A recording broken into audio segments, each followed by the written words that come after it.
Hello guys, welcome to Fiction Quest. So in this video, we will see, what if Harry was adopted by the Malfoys at age 4 but secretly plotted to destroy Voldemort. If you enjoy these kinds of stories, don't forget to show us some love by hitting the like button and subscribing to the channel. Your support means the world to us. Now, let's start the story. Chapter 1, The Serpent's Cradle. The cupboard under the stairs smelled of dust and forgotten things. Harry Potter pressed himself into the corner where the wall met the floor, making himself as small as possible. He'd learned that small was safe. Small meant invisible. Invisible meant Uncle Vernon's belt stayed on his waist and Aunt Petunia's hand stayed at her side.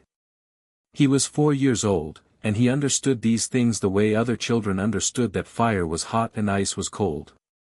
Not through explanation, but through consequence. Through the thin wooden door, he could hear Dudley thundering down the hallway, his birthday presents clutched in his fat hands.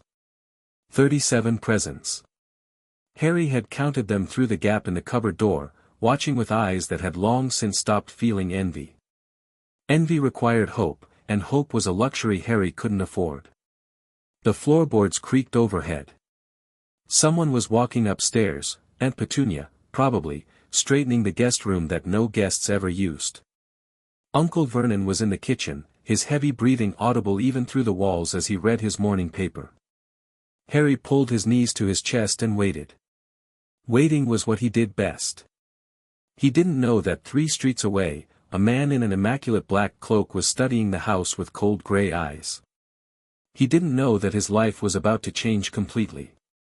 He didn't know that he was about to trade one kind of cage for another. But he would learn. Harry always learned. Lucius Malfoy had not risen to his position through carelessness. He stood in the shadow of an ancient oak, disillusioned and silent, watching number 4 Privet Drive with the patience of a predator.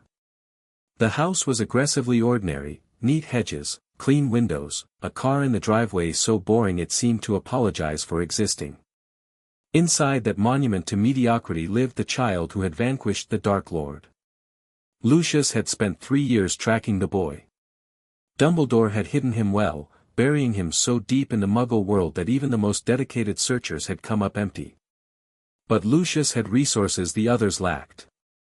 He had ministry connections. He had gold. He had patience. And now he had an address. The question was what to do with it. The Dark Lord was gone, destroyed, if the whispers were true, though Lucius had never believed that entirely. The Dark Lord had spoken of immortality, of conquering death itself. Such a wizard did not simply perish from a rebounding curse. But gone was gone, for now. And the political landscape had shifted. Lucius had survived the First War through careful positioning, claiming the Imperius defense with enough gold and influence to make it stick. He'd rebuilt his reputation, married into the Black family, produced an heir. The Malfoy name remained untarnished. Yet he felt the ground shifting beneath his feet. Dumbledore's faction grew stronger by the year. The old families were losing influence. Muggleborns flooded Hogwarts in ever greater numbers, diluting the traditions that had sustained wizarding Britain for centuries. The Potter boy was a symbol. In Dumbledore's hands, he would become a weapon, raised to revere Muggle lovers and blood traitors, taught to despise everything the old families represented. When the Dark Lord returned, and Lucius believed he would, eventually, the boy would stand against them. Unless someone intervened. Lucius smiled, thin and cold. What better way to control a weapon than to forge it yourself? The gas leak was an elegant solution. It took 3 days to arrange. A simple compulsion charm on a ministry inspector ensured the work was shoddy. A second charm on Vernon Dursley guaranteed he wouldn't smell the accumulating gas until it was far too late.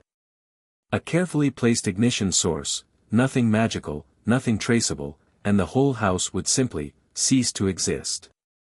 Tragic. Terrible. An accident that could happen to anyone. Lucius watched from his hidden vantage point as the emergency vehicles arrived too late. Muggles in yellow jackets swarmed the wreckage, pulling out bodies that were beyond saving. The fat man. The horse-faced woman. The pig child. But not the fourth body. The important one. Because Harry Potter wasn't in the house when it exploded. He was standing in the garden 3 houses down, brought there by a house elf an hour before the accident, too young and too confused to understand what was happening. Lucius apparat to the boy's side, dropping his disillusionment. The child looked up at him with eyes that were far too knowing for a 4-year-old. "Hello, Harry," Lucius said, his voice warm with practiced sympathy. "My name is Lucius Malfoy. I'm afraid there's been a terrible accident." The boy didn't cry. Didn't scream. Didn't ask about his aunt and uncle. He simply looked at Lucius with those unsettling green eyes and said, "I know." The orphanage was temporary, a necessary way station while Lucius arranged the paperwork. Wizarding adoption was a complex matter, particularly when the child in question was Harry Potter. There were guardianship claims to consider, ministry oversight to navigate, and Dumbledore to outmaneuver. The headmaster arrived at St. Giles' home for children 3 days after the fire, his blue eyes sharp behind their half-moon spectacles. "Lucius." Dumbledore's voice was pleasant, but there was steel beneath it. "I confess myself surprised to find your name on the adoption application." They stood in the orphanage's dreary sitting room, surrounded by worn furniture and the smell of boiled cabbage. Somewhere in the building, Harry Potter was eating dinner with a dozen other forgotten children. "The boy is family," Lucius said smoothly. Distantly, through the blacks. "Narcissa felt it was our duty to offer him a proper home." A proper home. Dumbledore's gaze didn't waver. "With a family that served Voldemort." Alleged service. Disproven in court. Lucius allowed a hint of offense into his voice. "Really, headmaster, I expected better than recycled accusations. The war ended 4 years ago. Must old wounds fester forever?" "Some wounds never heal, Lucius. Some shouldn't." They regarded each other across the shabby room, 2 master manipulators taking each other's measure. Lucius knew he was outmatched in raw power. Dumbledore was arguably the most powerful wizard alive. But power wasn't everything. Politics, leverage, public opinion, these were battlefields where Lucius held the advantage. "The boy has no living relatives," Lucius said. "His Muggle family is dead. The Potters were the last of their line. He has nowhere to go except ministry care, and we both know how the ministry treats orphans. Especially famous ones." He smiled, showing teeth. "Unless you'd prefer he become a political football. A symbol to be fought over." Dumbledore was silent for a long moment. "And what would he become in your care, Lucius? A proper pureblood? A Death Eater in training?" "He would become a Malfoy." Lucius kept his voice mild, reasonable. "Educated. Cultured. Given every advantage his birth denied him. Is that so terrible?" "I think," Dumbledore said slowly, "that you see him as a weapon to be used. And you don't." The question hung in the air between them, uncomfortable and unanswered. Finally, Dumbledore sighed, a sound that seemed to carry the weight of years. "The decision isn't mine to make. The Wisengamot will rule on guardianship." "Yes," Lucius agreed. "They will." He didn't mention the 12 votes he'd already secured through careful application of gold and favors. He didn't mention the evidence he'd compiled of Dumbledore's negligence, placing an infant with Muggle relatives who had abused him, failing to check on the boy's welfare for 4 years. He didn't mention that the wizarding public, hungry for heroes in the post-war malaise, would love the story of an orphan prince rescued from squalor by a noble family. Some weapons were best kept hidden until needed. Narcissa Malfoy met Harry Potter on a grey September afternoon, in a visiting room that smelled of floor polish and sorrow. She hadn't wanted to come. Lucius's scheme made her uncomfortable in ways she couldn't quite articulate. The Potter boy was a symbol, yes, but he was also a child, and Narcissa remembered too well what it meant to be a child treated as a symbol. The Black family had many virtues, but warmth wasn't among them. But Lucius had insisted, and Narcissa had learned long ago to choose her battles with care. The boy who entered the room was smaller than she'd expected. Thin in a way that spoke of missed meals, wearing clothes that didn't quite fit. His hair was a disaster, black and wild, refusing to lie flat despite what looked like a recent combing attempt. But his eyes. His eyes were old. Far too old for a 4-year-old face. They swept the room with a quick, assessing gaze before settling on her with unnerving focus. "You must be Harry," Narcissa said, keeping her voice gentle.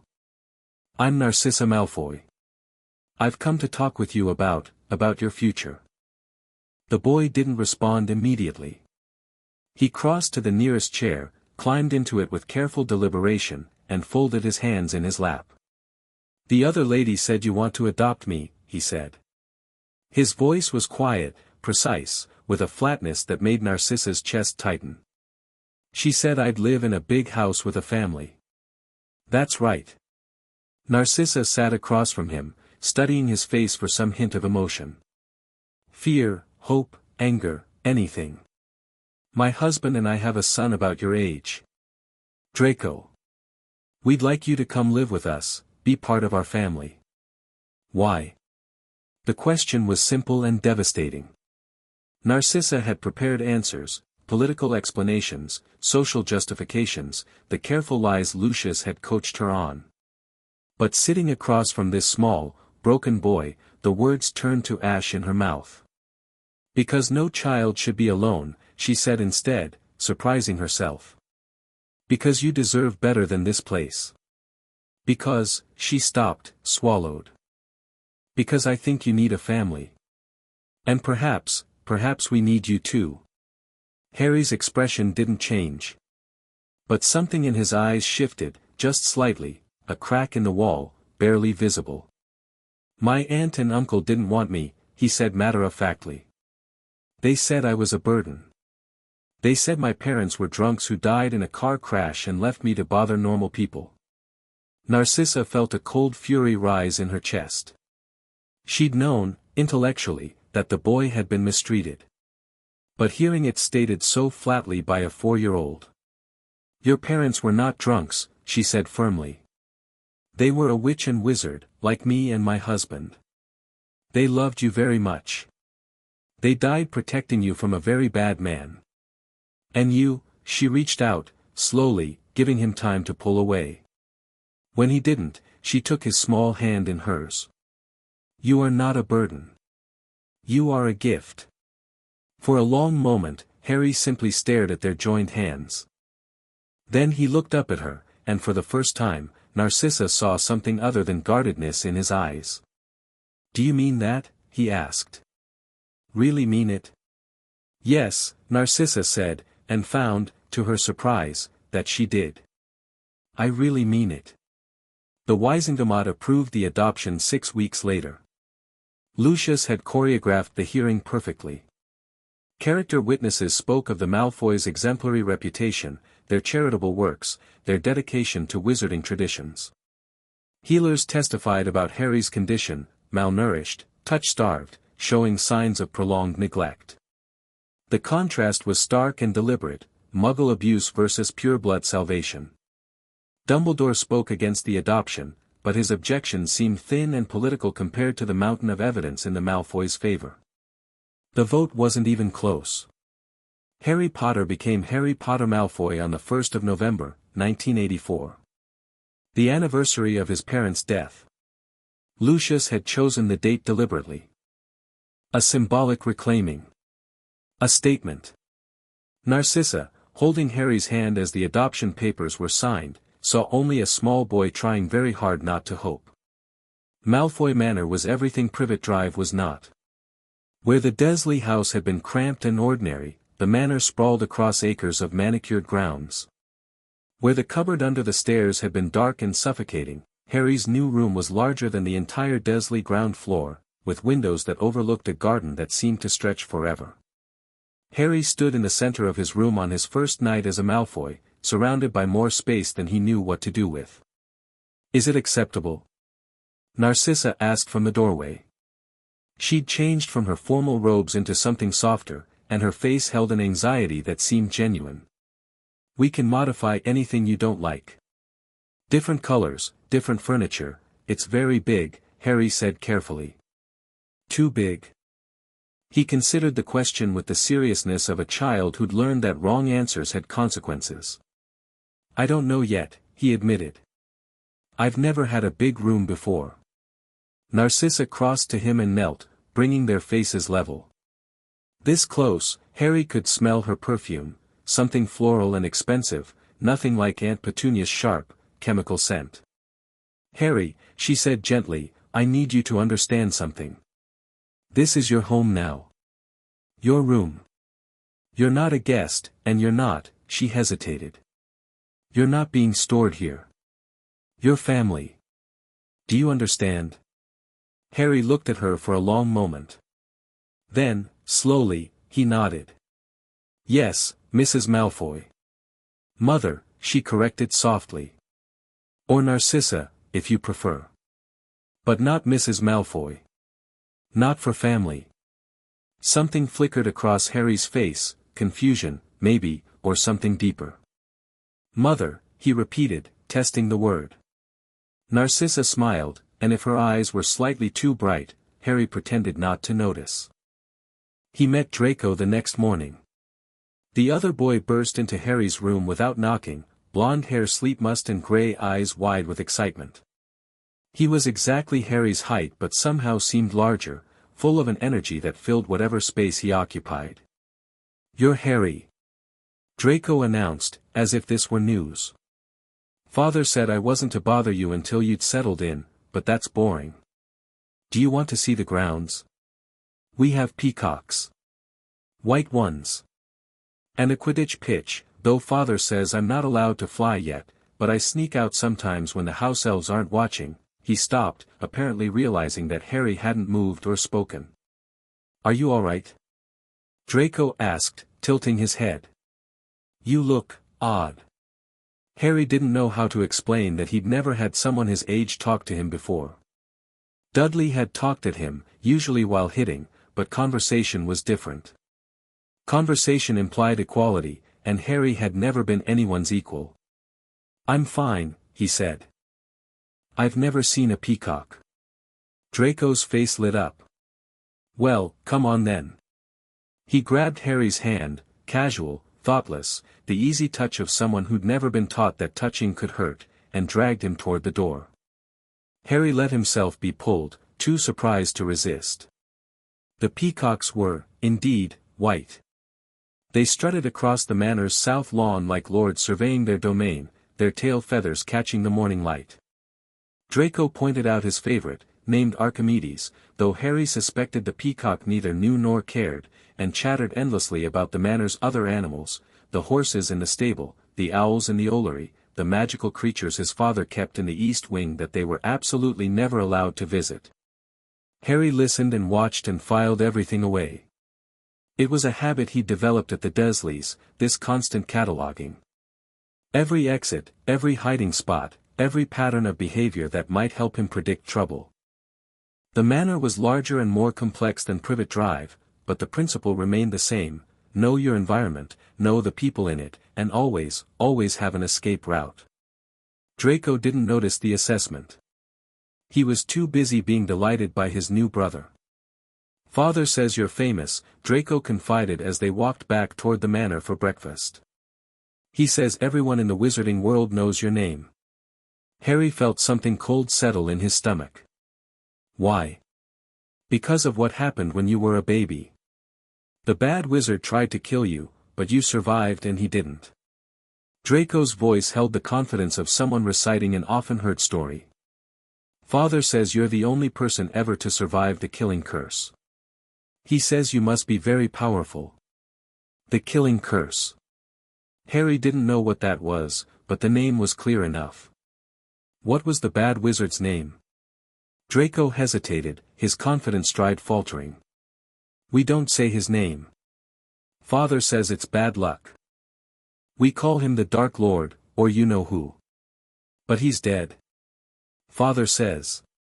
Draco trailed off, something uncertain crossing his face.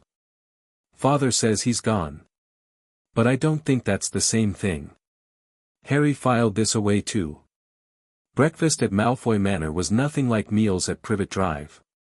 The dining room was larger than the Dursleys' entire ground floor, dominated by a mahogany table that could seat 20 but currently held only 4. Crystal chandeliers threw rainbow light across the walls. House elves appeared and disappeared with platters of food, silent and efficient. Harry sat in his assigned chair, watching Lucius cut his toast with geometric precision while Narcissa sipped tea from a cup so delicate it seemed like it might shatter from the attention. "Did you sleep well, Harry?" Narcissa asked. "Yes, Mother." The word still felt strange in his mouth, but it came easier now. "Good. We have tutors arriving this afternoon to assess your education. Reading, writing, basic mathematics. We need to know where you are so we can determine where you need to go." Harry nodded, not mentioning that Aunt Petunia had never bothered teaching him anything. Reading he'd picked up from road signs and cereal boxes. Writing was still a struggle. Mathematics was the language of how many more chores, and how many days until. "Harry." Lucius's voice was smooth as silk. "I want you to understand something. You are a Malfoy now. That name carries weight in our world, responsibility, expectation, legacy. Over the coming years, you will be educated in magic, politics, history, and etiquette. It will be difficult at times. But I believe you are capable of meeting the challenge." His gray eyes held Harry's, searching for something. "Are you willing to work hard?" Lucius asked. "To learn everything we can teach you?" Harry thought about the cupboard. About the darkness and the hunger and the certain knowledge that he was worthless. Then he thought about Draco dragging him across the lawn to see peacocks.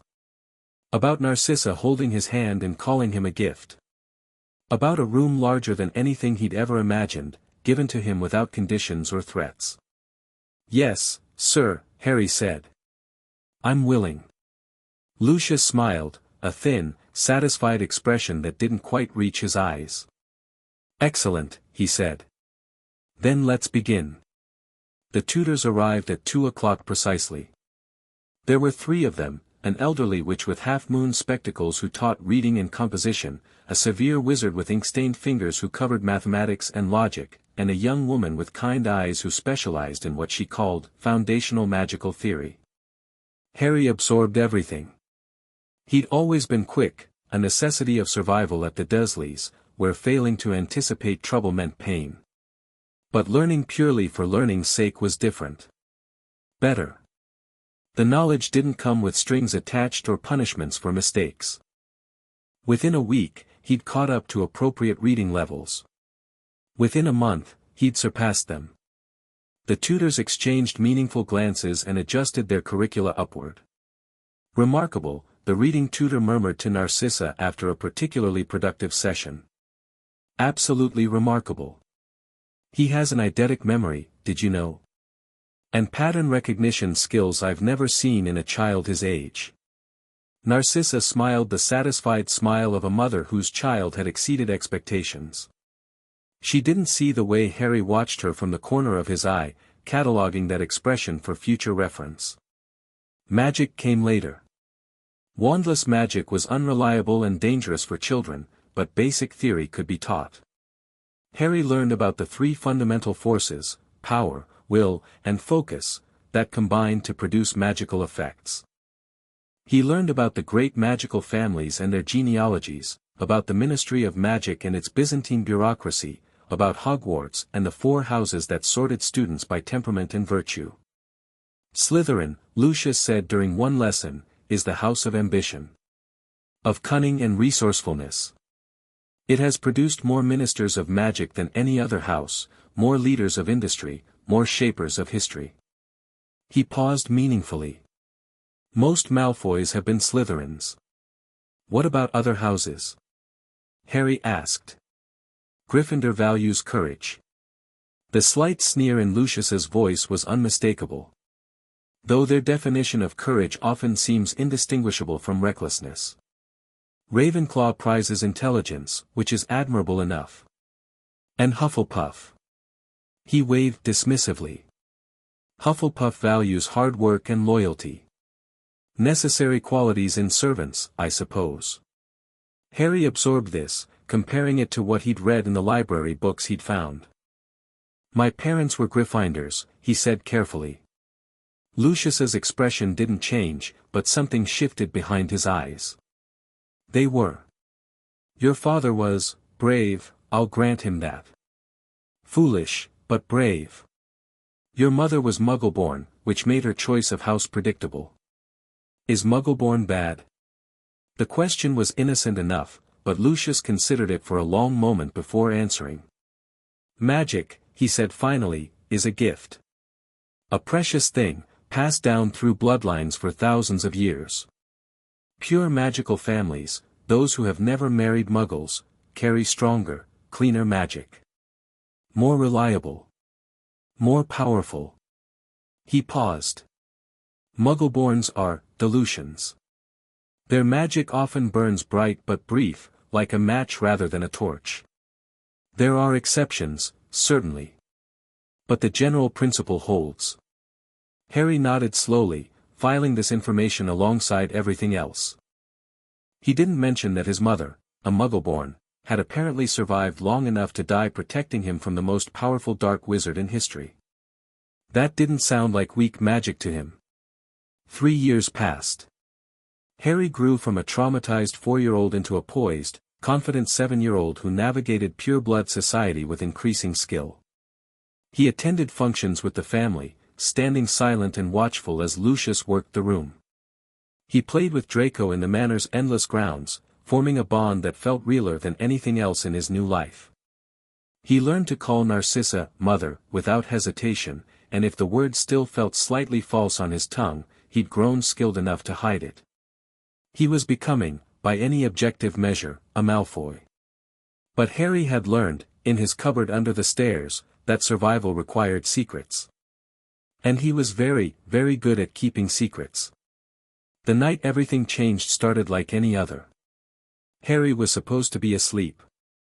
It was past 11, and the manor had settled into its usual nocturnal stillness, house elves padding through corridors on mysterious errands, magical lights dimmed to embers, the great house breathing around him like a living thing. But Harry had never been a good sleeper. The cupboard had taught him that sleep was vulnerability, and some lessons couldn't be unlearned.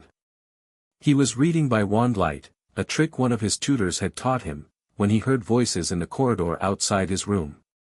Shouldn't discuss this here. Lucius's voice, clipped and tense. The children are asleep. A different voice, deeper and rougher. And I haven't traveled halfway across Europe to be shushed like a schoolboy. You said you had news about the Dark Lord. Harry's heart stopped. He moved without thinking, sliding out of bed and pressing his ear to the door. The voices had moved past, heading toward Lucius's study, but Harry knew the manor's hidden passages by now. He'd been mapping them for years, in the way he'd once mapped the Dursleys' house, methodically, thoroughly, compulsively. 3 minutes later, he was pressed against the wall of a narrow service corridor, peering through a gap where 2 stones didn't quite meet. Beyond, Lucius's study was warm with firelight, casting long shadows across 2 figures. Lucius sat behind his desk, his usual composure strained. The other man was a stranger, tall and broad, with a face like a ship that had weathered too many storms. His left forearm was bare, and even through the gap, Harry could see the dark mark tattooed there, a skull with a serpent emerging from its mouth. Karkaroff talks, the stranger was saying. He was always weak, and Azkaban broke what strength he had. He's given the ministry names. Let him. Lucius's voice was cold. Nothing he knows can touch me. I was cleared years ago. For now. But if the Dark Lord returns, when? Lucius's correction was sharp. When he returns. And when he does, those of us who kept faith will be rewarded, while those who betrayed him will wish they'd died in Azkaban. He paused, his fingers steepling. What news from the continent? Have there been any sightings? Rumors only. A shade in Albania, some say. A spirit too weak to possess even willing hosts. The stranger's lip curled. But he is not truly dead. You know this. The magic he worked, no ordinary death could claim him. I know. Harry's blood had turned to ice. He knew, intellectually, that Lucius had been a Death Eater. He'd figured that out within 6 months of arriving at the manor, the hushed conversations, the coded references, the way certain visitors displayed their left forearms like badges of honor. But knowing and understanding were different things. Now he understood. The Dark Lord, Voldemort, he forced himself to think, was not dead. He was waiting, somewhere, to return. And when he did, Lucius Malfoy would be there to welcome him. Lucius Malfoy, who had adopted Harry Potter. Harry Potter, whose parents had died fighting Voldemort. Harry Potter, whose scar was supposedly proof that he had somehow survived what no one else ever had. The pieces clicked together with horrible clarity. Lucius hadn't adopted him out of kindness. Hadn't taken him from the orphanage because Narcissa wanted a second son. He'd been collected like a curiosity, studied, shaped, prepared for some purpose Harry couldn't yet see. What do you do with a weapon your enemy created? You claim it. You train it. You point it in a different direction. Harry pressed his back against the cold stone wall and breathed through the terror. He couldn't run. He was 7 years old, with no wand, no money, no allies. The Ministry wouldn't believe him. Lucius had already proven he could outmaneuver them. Dumbledore might believe him, but Dumbledore had let him be placed with the Dursleys in the first place. Who else was there? No one. He was alone, just as he'd been alone in the cupboard. Just as he'd always been alone. But alone wasn't helpless. He'd survived the Dursleys by being invisible, by watching, by learning, by waiting. He could do the same thing here. Harry made a decision that night, a cold, crystalline decision that would shape the rest of his life. He would stay. He would learn. He would become exactly what Lucius wanted him to become, the perfect Malfoy son, cultured and capable and utterly loyal. And then, when the moment was right, he would destroy them all. Nothing changed outwardly. Harry woke the next morning and ate breakfast with his family. He smiled at Narcissa's questions about his studies. He argued with Draco about who would win a hypothetical duel between various historical wizards. He nodded respectfully when Lucius corrected his grip during their afternoon etiquette lesson. But inside, he was different. Harder. The desperate hope he hadn't even known he was carrying, the hope that maybe, finally, he'd found a real family, had crystallized into something else entirely. Purpose. He started paying attention in ways he hadn't before. When Lucius discussed politics, Harry memorized names and factions and grudges. When Narcissa's friends visited for tea, Harry noted their children's names, their houses' allegiances, their husbands' positions in the ministry. When Death Eaters came to the Manor's secret meetings Harry was absolutely not supposed to know about, he listened through gaps in walls and filed away everything he heard. The Dark Lord had made a fatal mistake when he killed Harry's parents. He'd created an enemy who would never rest, never falter, never forget. And now that enemy lived in the heart of his supporters' world, learning their secrets from the inside. "You're different lately," Draco said one autumn afternoon. They were in the Manor's library, ostensibly studying but actually playing a modified version of chess that Draco had invented. Harry looked up from the board, keeping his expression neutral. "Different how?" Draco shrugged, his 7-year-old face scrunched in thought. "I don't know. Quieter. Like you're thinking about something else all the time." "I'm always thinking about something else. You're just now noticing." "No, it's different." Draco moved a knight, though his attention wasn't on the game. "You watch father more. And mother. Like you're waiting for something." Harry's heart rate increased slightly, but nothing showed on his face. He'd been practicing control, sitting in front of mirrors for hours, learning to mask every flicker of emotion. He thought he'd gotten good at it. Apparently not good enough. "I'm just paying attention," Harry said carefully. "Father says observation is important." "I guess." Draco didn't seem satisfied, but he let the subject drop. "Your move." Harry studied the board, seeing not chess pieces but possibilities. Draco was his brother in every way that mattered, the only person in the manor who seemed to genuinely care about him without ulterior motive. But Draco was also Lucius's son, raised from birth to believe in blood purity and Dark Lord supremacy. Could he be saved? Could Harry eventually bring him into the truth?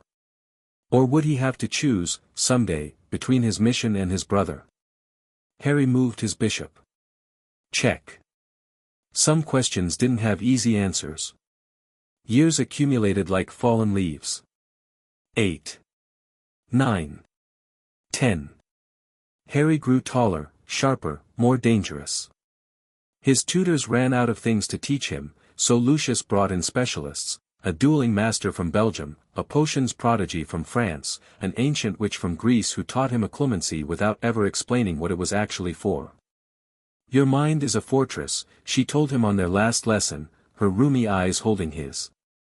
"I have never seen such natural defenses in one so young. But you know this already, don't you? You've been building walls since before you could walk." Harry said nothing. He'd learned that silence was often the safest response. "Whatever hides behind those walls," the old witch continued, "keep it safe. Some secrets are worth dying for." She left that afternoon and didn't return. Harry never learned her name. The Hogwarts letter arrived on his 11th birthday. Harry sat at the breakfast table, watching his family's reactions with carefully hidden amusement. Narcissa beamed with maternal pride. Draco, who'd received his own letter minutes earlier, bounced in his seat with excitement. And Lucius. Lucius watched Harry with an expression that was almost hungry. 11 years, he murmured, ostensibly to Narcissa but clearly intended for Harry's ears. The Potter boy, ready for Hogwarts. "I wonder what they'll make of him." "What do you mean, father?" Harry asked, keeping his voice innocent. "You're famous, Harry. Surely you haven't forgotten." Lucius smiled, thin and knowing. "The boy who lived, they call you. The only person ever to survive the killing curse. Some still believe you'll be a great hero, a champion of the light." He paused meaningfully. "But we know better, don't we? We know where your loyalties truly lie." Harry let a matching smile cross his face. "Of course, father. Family first. Always." "Always," Lucius agreed. Neither of them meant it. Diagon Alley was chaos in human form. The narrow street teemed with witches and wizards, all seemingly determined to get wherever they were going at the exact same time. Harry walked between Narcissa and Draco, playing his role perfectly while cataloging everything he saw. Gringotts, the wizarding bank, dominated one end of the street, a white marble monument to goblin avarice. Various shops lined the cobblestones, Flourish and Blots for books, Slug and Jiggers for potions ingredients, Madame Malkin's for robes. And at the far end, old and dusty but somehow more real than anything around it, stood Ollivander's. "The wand chooses the wizard," Lucius said as they approached. "Remember that. The connection between wizard and wand is sacred, nothing can force it, nothing can fake it. Whatever wand claims you today will be your partner for life." Harry nodded, but his attention was already elsewhere. The shop's interior was dim and close, stacked floor to ceiling with narrow boxes.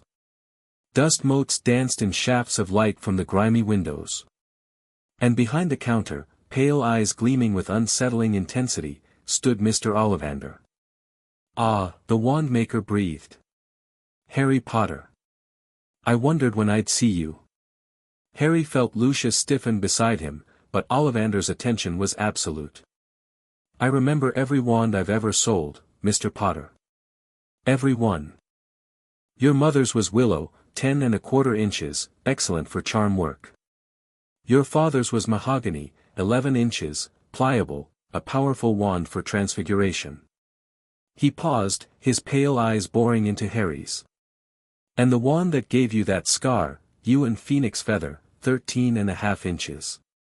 A curious wand for a curious wizard. My scar? Harry asked, though he already knew the answer. The Dark Lord's wand, Ollivander whispered. The one he used to kill your parents and try to kill you.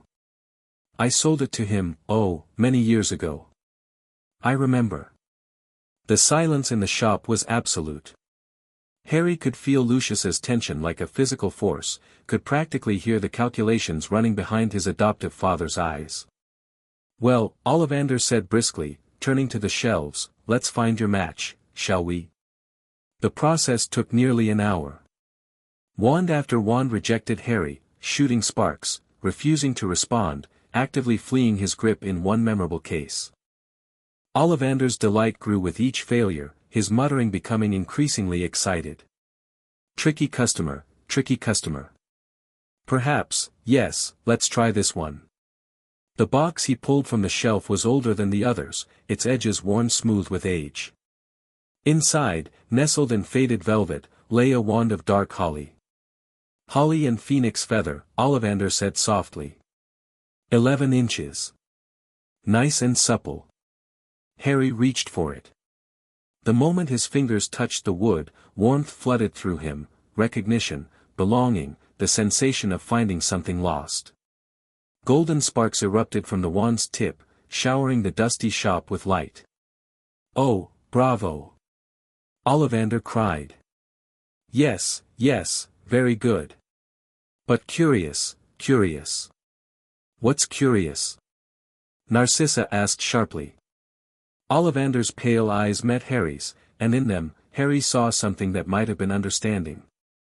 The phoenix whose feather is in your wand, Mr. Potter, gave another feather.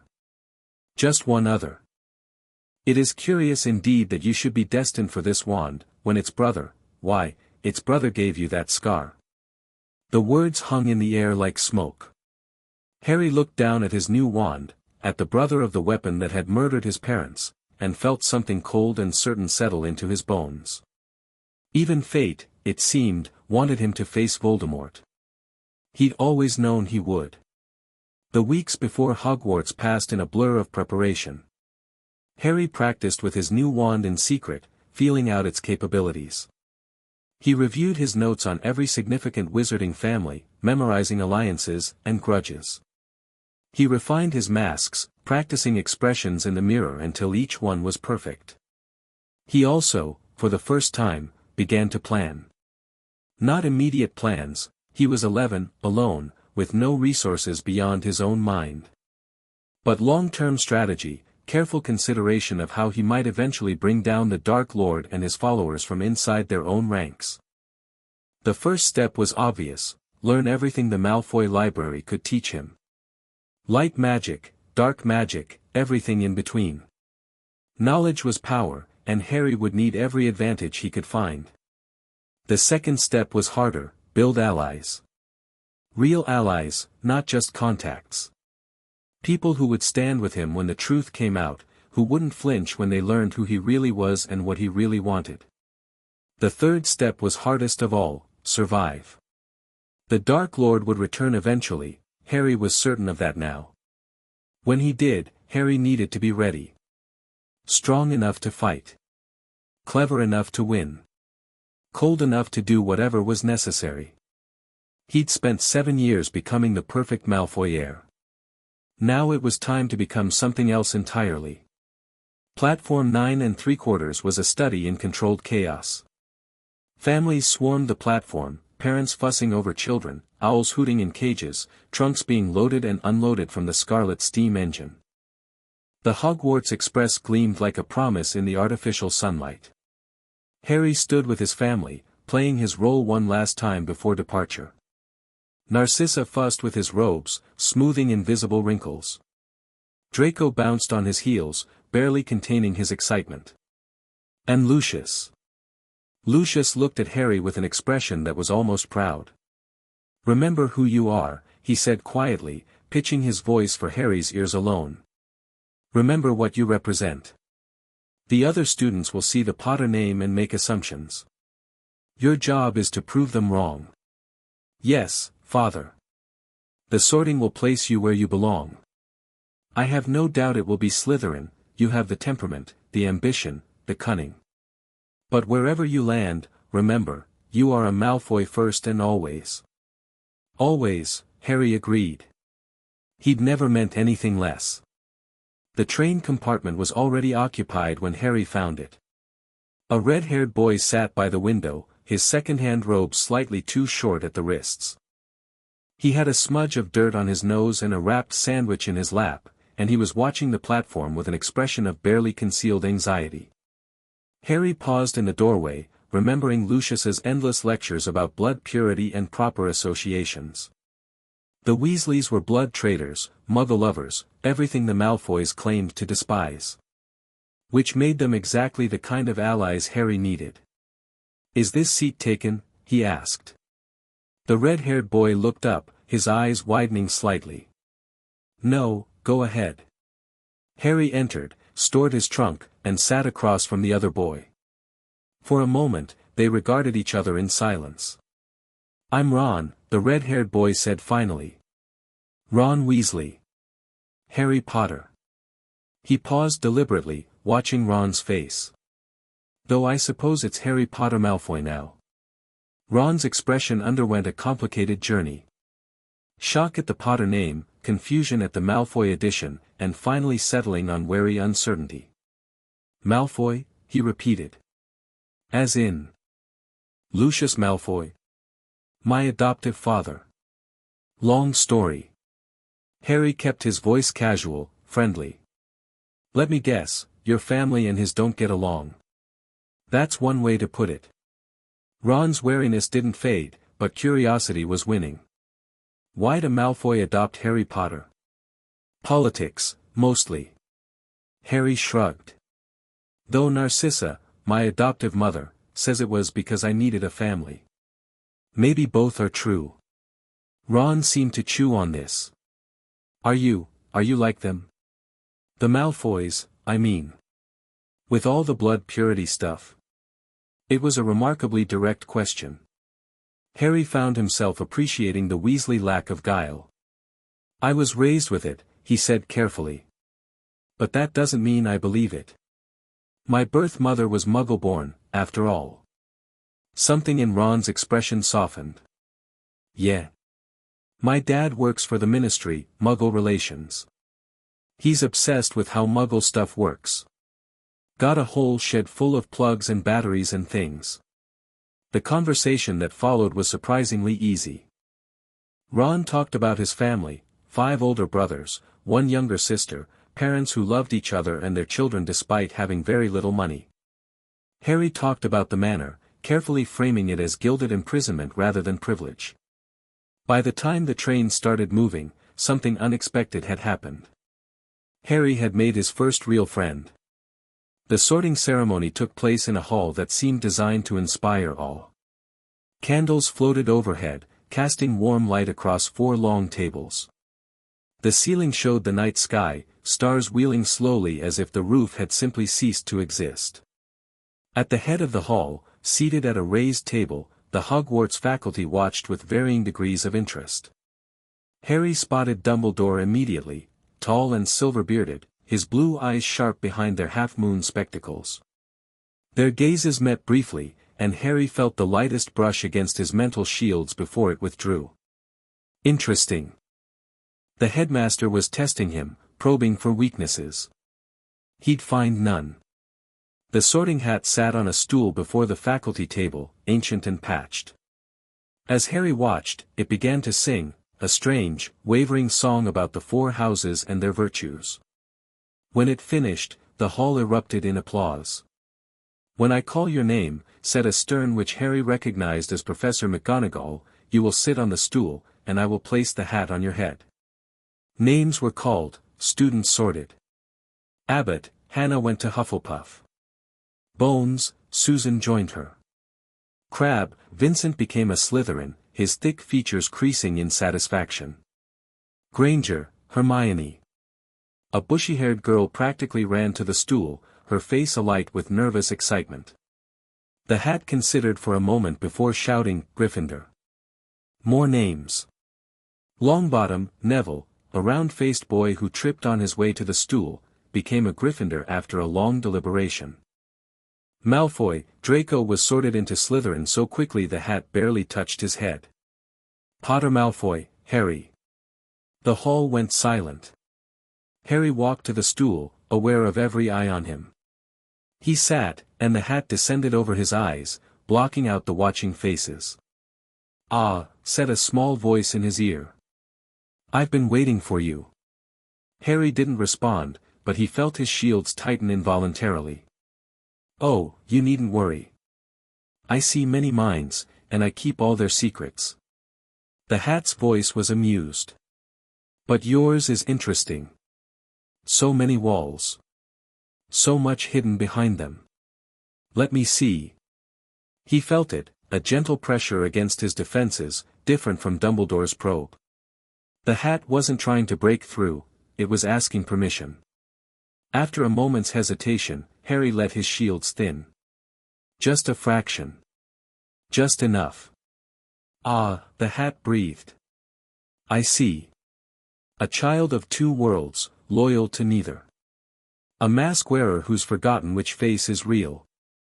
You have courage, yes, facing the Dark Lord's followers every day requires that. You have intelligence, your mind would shame many adults. You have loyalty, though only to those who've earned it. And ambition." The hat paused. "Your ambition frightens me, Harry Potter. It's not ambition for power or glory.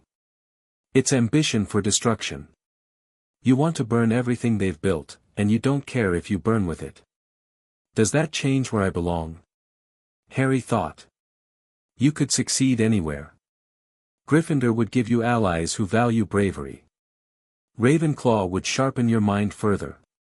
Hufflepuff would surround you with loyal friends." The hat paused. "But Slytherin. Slytherin would put you exactly where you need to be. Among the enemies you plan to destroy. Then you know what to choose." "I do. But I wonder, Harry Potter, if you know the cost." The hat's voice softened. "You've been wearing masks so long, you've forgotten how to take them off. Slytherin will make that worse. By the time you're ready to fight, you may have nothing left underneath but the mask itself. That's a risk I'm willing to take." "I know. That's what frightens me." The hat seemed to sigh. "Very well, child. If you're determined to walk this path. Slytherin." The green and silver table erupted in cheers. Draco was beaming, gesturing to the seat he'd saved. Across the hall, Ron Weasley's face fell. Harry walked to the Slytherin table, slid into the seat beside his brother, and smiled. The real game was about to begin. The dungeons were cold. Harry lay in his new bed, surrounded by the breathing of his sleeping housemates, and stared at the ceiling. Somewhere above, the black lake pressed against ancient stone, its weight a constant presence. He'd made it. 7 years of preparation, and he was finally here, inside Hogwarts, inside Slytherin, inside the heart of everything he'd been raised to become. From this moment forward, every choice mattered. Every word, every alliance, every carefully calculated move. The Dark Lord was out there, waiting to return. His followers walked these halls, taught these classes, shaped these students. And Harry.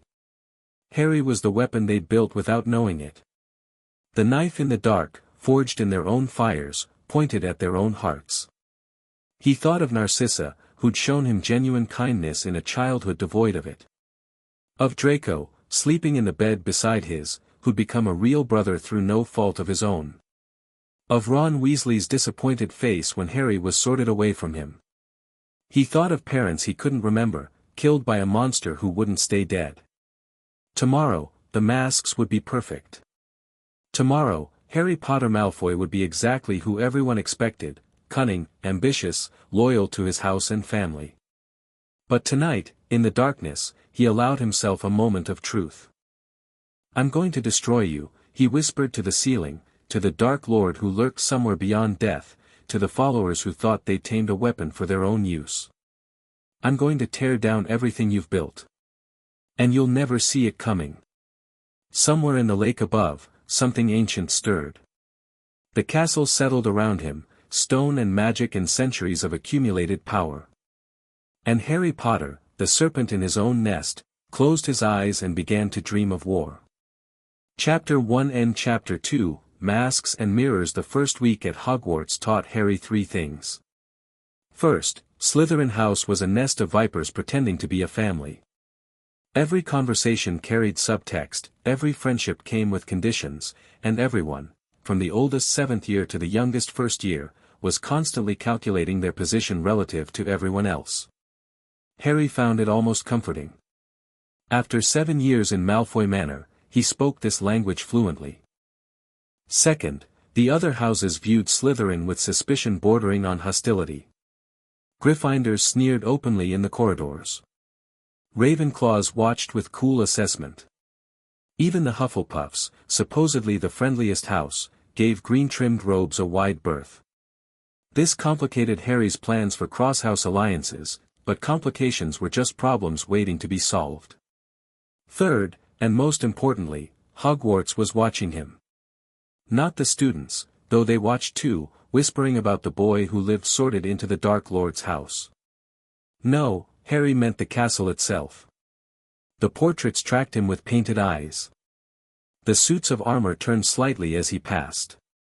The staircases seemed to move in his favor, delivering him to classes with suspicious efficiency. And Dumbledore. The headmaster's gaze found Harry at every meal, every assembly, every chance encounter in the corridors. Those blue eyes held questions Harry had no intention of answering. Let him watch. Let them all watch. Harry had learned patience in a cupboard under the stairs. He could wait as long as necessary.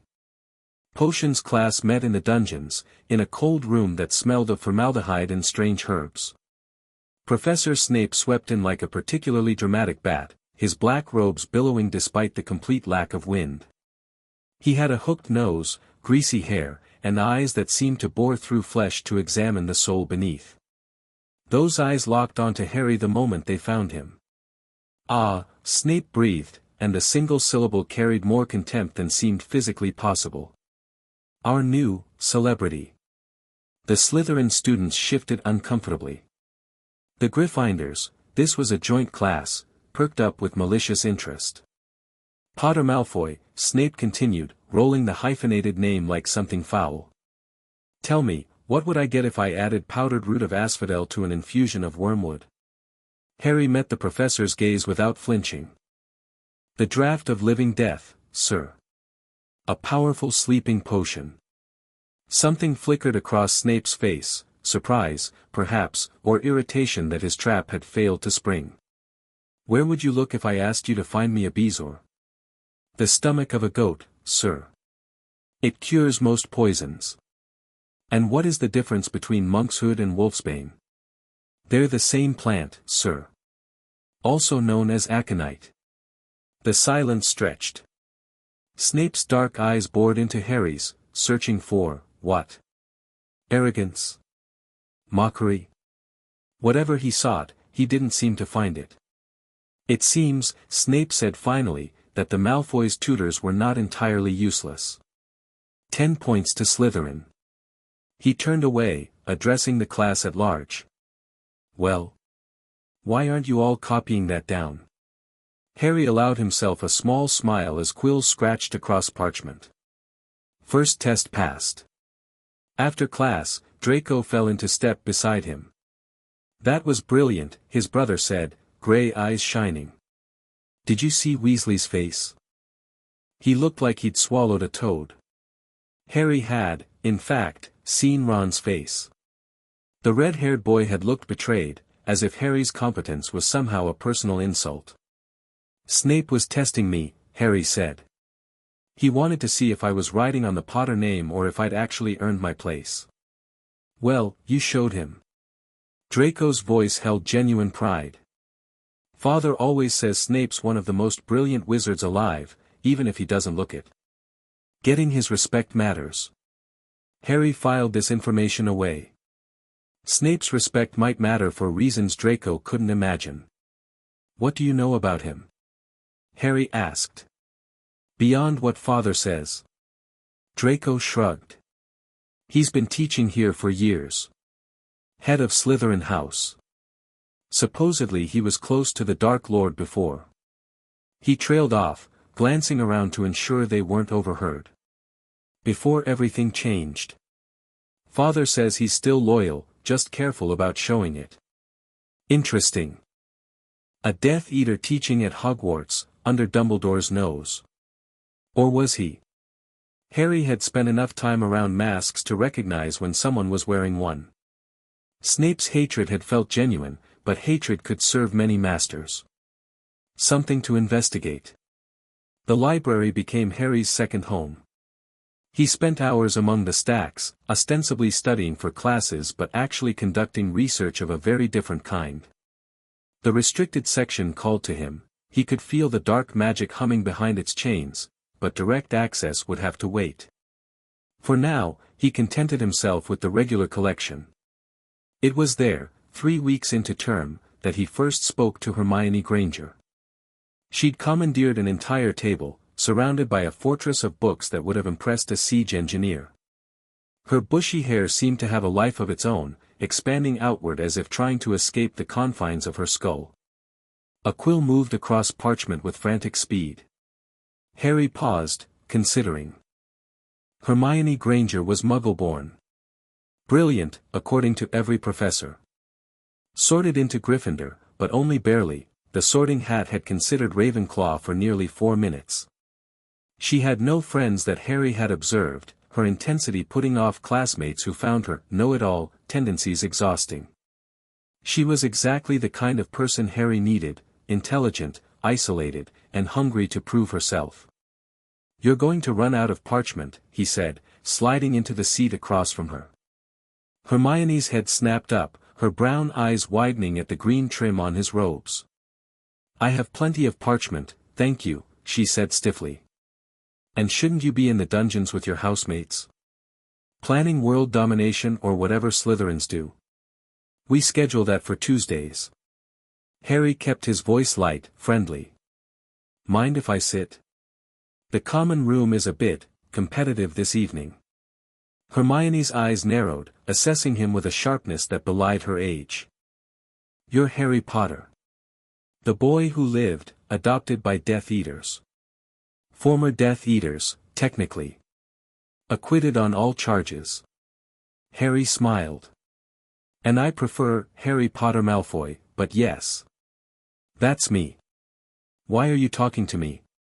The directness was refreshing. Harry decided to match it. Because you're the smartest person in our year, you have no friends, and I'm curious why. Hermione's cheeks flushed. I have friends. Name one. The silence stretched. Hermione's jaw tightened. Exactly, Harry said, not unkindly. You don't have friends because you make people feel stupid, and nobody likes feeling stupid. But here's the thing, you're not wrong to be smarter than everyone else. You're just wrong about how you show it. And I suppose you're going to teach me? Her voice dripped with sarcasm. No. I'm going to offer you a trade. Harry leaned forward. You help me with something I'm researching, and I'll introduce you to people who won't be intimidated by your brain. Slytherins respect intelligence. They won't resent you for having it. Why would I want to know Slytherins? Because limiting yourself to one house is like only reading one shelf in this library. Harry gestured at the towering stacks. Every house has value. Every house has people worth knowing. The ones who understand that early are the ones who succeed later. Hermione studied him for a long moment. Harry could practically see the calculations running behind her eyes, the weighing of risks and benefits, the analysis of his potential motives. What are you researching? She asked finally. The events of Halloween, 1981. Specifically, what happened when the Dark Lord tried to kill me. Whatever Hermione had expected, it wasn't that. Her eyes widened. You want to know how you survived? I want to know everything. Harry's voice was soft, intense. The official story says my mother's sacrifice created some kind of protection. But that's vague, unscientific. I want to understand the actual mechanism. What magic was involved? Why did his curse rebound? What does my scar actually represent? Hermione's expression had shifted from suspicion to curiosity, the look of someone who just encountered an interesting problem. That's, actually a fascinating question, she admitted. I've read about sacrificial magic, but the texts are frustratingly imprecise. Then help me find better texts. Harry extended his hand. Partners? Hermione looked at his hand, then at his face. Whatever she saw there seemed to satisfy her. Partners, she agreed, and shook. October brought rain and the first major crisis of Harry's Hogwarts career. It started with a troll. The Great Hall buzzed with Halloween feast excitement, floating pumpkins, enchanted bats, food piled high on golden plates. Harry sat with the Slytherins, playing his role perfectly while his mind worked through equations of a very different kind. He'd spent the past month building connections. Blaise Zabini, the Italian-English boy who affected supreme disinterest in everything, had proven surprisingly easy to recruit once Harry demonstrated he wasn't threatened by Blaise's constant testing. Theodore Nott, whose father was a known Death Eater, kept his distance from Draco's orbit but showed interest when Harry discussed advanced magical theory. Even Pansy Parkinson, whose simpering devotion to Draco grated on everyone's nerves, had useful observations about the social dynamics of the pure-blood families. The Slytherin web was growing nicely. But Harry's most valuable relationship remained his most secret one. Hermione met him in the library 3 times a week, always in a secluded corner, always after checking that no one was watching. Their research had progressed from general questions about sacrificial magic to specific investigations into soul bonds, love's protective properties, and the strange intersection of emotion and magical power. It was Hermione who first voiced the theory that would later prove prophetic. What if the rebounding curse did something to him, she'd asked one evening, her voice dropping to barely a whisper. The Dark Lord, I mean. What if he didn't just survive, what if part of him survived in you? Harry had considered this carefully. You mean some kind of soul fragment? Possibly. There are references to dark rituals that split the soul, though the books are vague about specifics. If he'd already damaged his soul somehow, and then the curse rebounded. The theory haunted Harry. It would explain the connection he sometimes felt, the way his scar prickled when he thought too hard about the Dark Lord, the dreams that felt too real to be mere imagination. But that was a problem for later. Right now, the problem was a troll. Professor Quirrell burst into the Great Hall, his purple turban askew, screaming about monsters in the dungeon. Chaos erupted. Students shrieked and scattered. Dumbledore's voice cut through the panic, ordering everyone to their common rooms. Harry moved with his housemates, but his mind was elsewhere. Hermione wasn't at the feast. She'd been in the bathroom, avoiding everyone after a particularly vicious encounter with some Gryffindor girls who'd mocked her in Charms class. Harry had meant to check on her but gotten distracted by a conversation with Blaise about ancient ward schemes. The Slytherins headed for the dungeons, toward the troll, Harry realized with a cold flash of logic. The teachers had told everyone to return to their common rooms, but the troll was reportedly in the dungeons. Someone hadn't thought this through. Or someone had thought it through very carefully. Harry made a decision. Cover for me, he murmured to Draco. I'll be right back. What? Harry, where are you? But Harry was already gone, slipping away from the green-robed crowd with the ease of long practice. The troll was exactly as horrible as the textbooks described. 12 feet tall, gray-skinned and stupid-eyed, it lumbered through the first-floor corridor with a club the size of a small tree. The smell hit Harry before he even saw it, something between a public toilet and a meat locker. The creature wasn't heading for the dungeons anymore. It had turned, following some instinct or instruction, toward the girls' bathroom, where Hermione was hiding. Harry drew his wand and ran. He'd never cast magic in a real combat situation before. The dueling lessons at the Manor had been controlled, careful, designed to teach technique rather than survival. But the theory was the same: power, will, and focus. He had all three. The troll crashed through the bathroom door, its roar shaking dust from the ceiling. Harry was 30 feet behind, close enough to hear Hermione's scream. "Oh, he shouted, putting every ounce of command into his voice. "Over here, you brainless sack of—" The troll turned. Its tiny eyes fixed on Harry with dim recognition that something was yelling at it. The club rose. Harry dove left, rolling across the floor as the club smashed tiles where he'd been standing. He came up with his wand extended. Incendio! Fire erupted from his wand tip, splashing across the troll's face. The creature bellowed, more surprised than hurt, and stumbled backward. "Hermione!" Harry shouted. "Get out! Now!" Through the settling dust, he saw her, huddled under a sink, her face white with terror. She scrambled for the door, but the troll recovered faster than expected. Its club swung in a wide arc, catching the row of sinks and sending porcelain shrapnel flying. Hermione screamed and fell. Something cold settled over Harry. The panic, the fear, the desperate scrambling, all of it faded, replaced by crystalline clarity. He'd felt this before, in the dark hours at the Dursleys, when Vernon's belt descended and something in Harry's mind simply disengaged. The troll raised its club for a killing blow. Harry's wand moved without conscious thought. Wingardium Leviosa. The club froze mid-swing, yanked from the troll's grip by an invisible force. The creature blinked stupidly at its empty hands. Harry flicked his wand down. The club fell point first, gathering speed, and struck the troll directly on top of its skull. There was a sound like a melon hitting cobblestones. The troll swayed once, twice, and collapsed. Silence fell. Harry stood in the wreckage of the bathroom, his wand still extended, breathing hard. The troll didn't move. Neither did Hermione. "Are you hurt?" Harry asked, his voice steady despite everything. Hermione shook her head slowly. Her eyes were huge, fixed on him with an expression he couldn't quite read. "You saved my life," she whispered.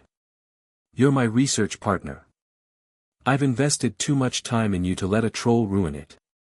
The joke fell flat in the silence. Harry lowered his wand and extended his hand. "Come on.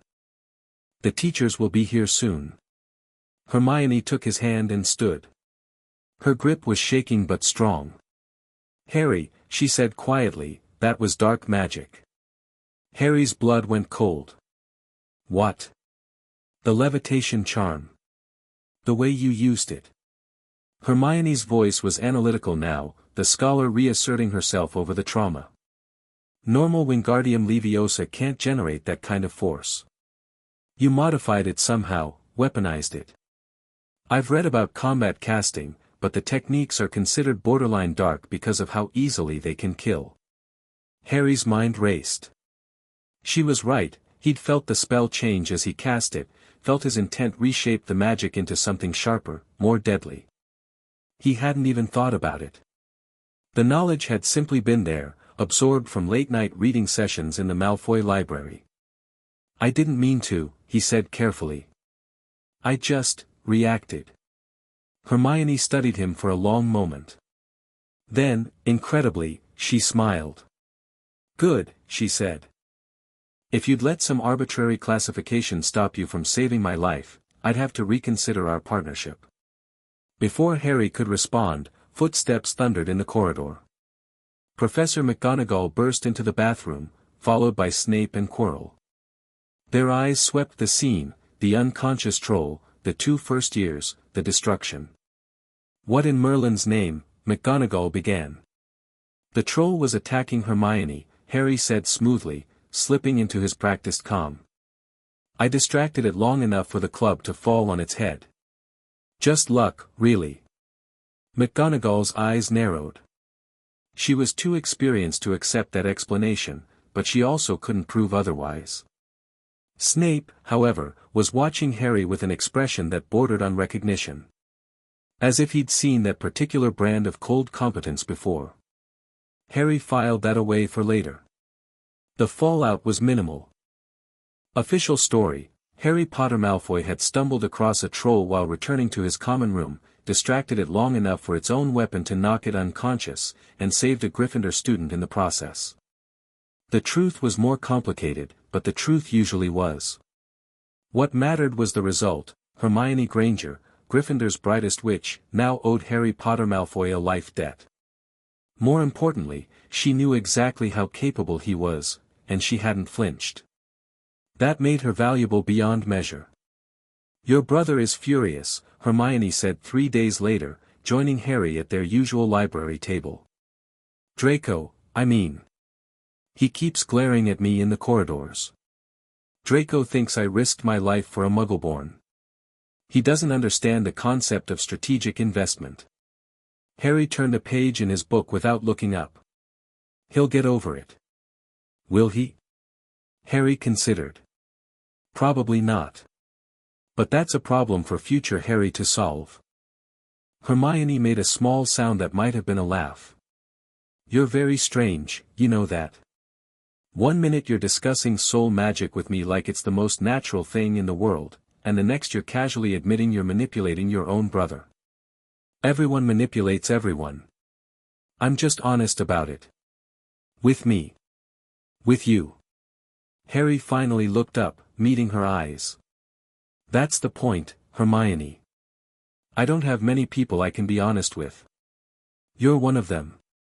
I prefer to keep it that way. She was quiet for a moment. Then, the troll didn't get into the castle by accident, did it? Harry's estimation of her intelligence rose another notch. No. It didn't. And you have a theory about who let it in? Several. He closed his book. Professor Quirrell was conspicuously absent from the feast before his dramatic announcement. Snape was limping afterward. He claims he tripped, but I noticed blood on his robes.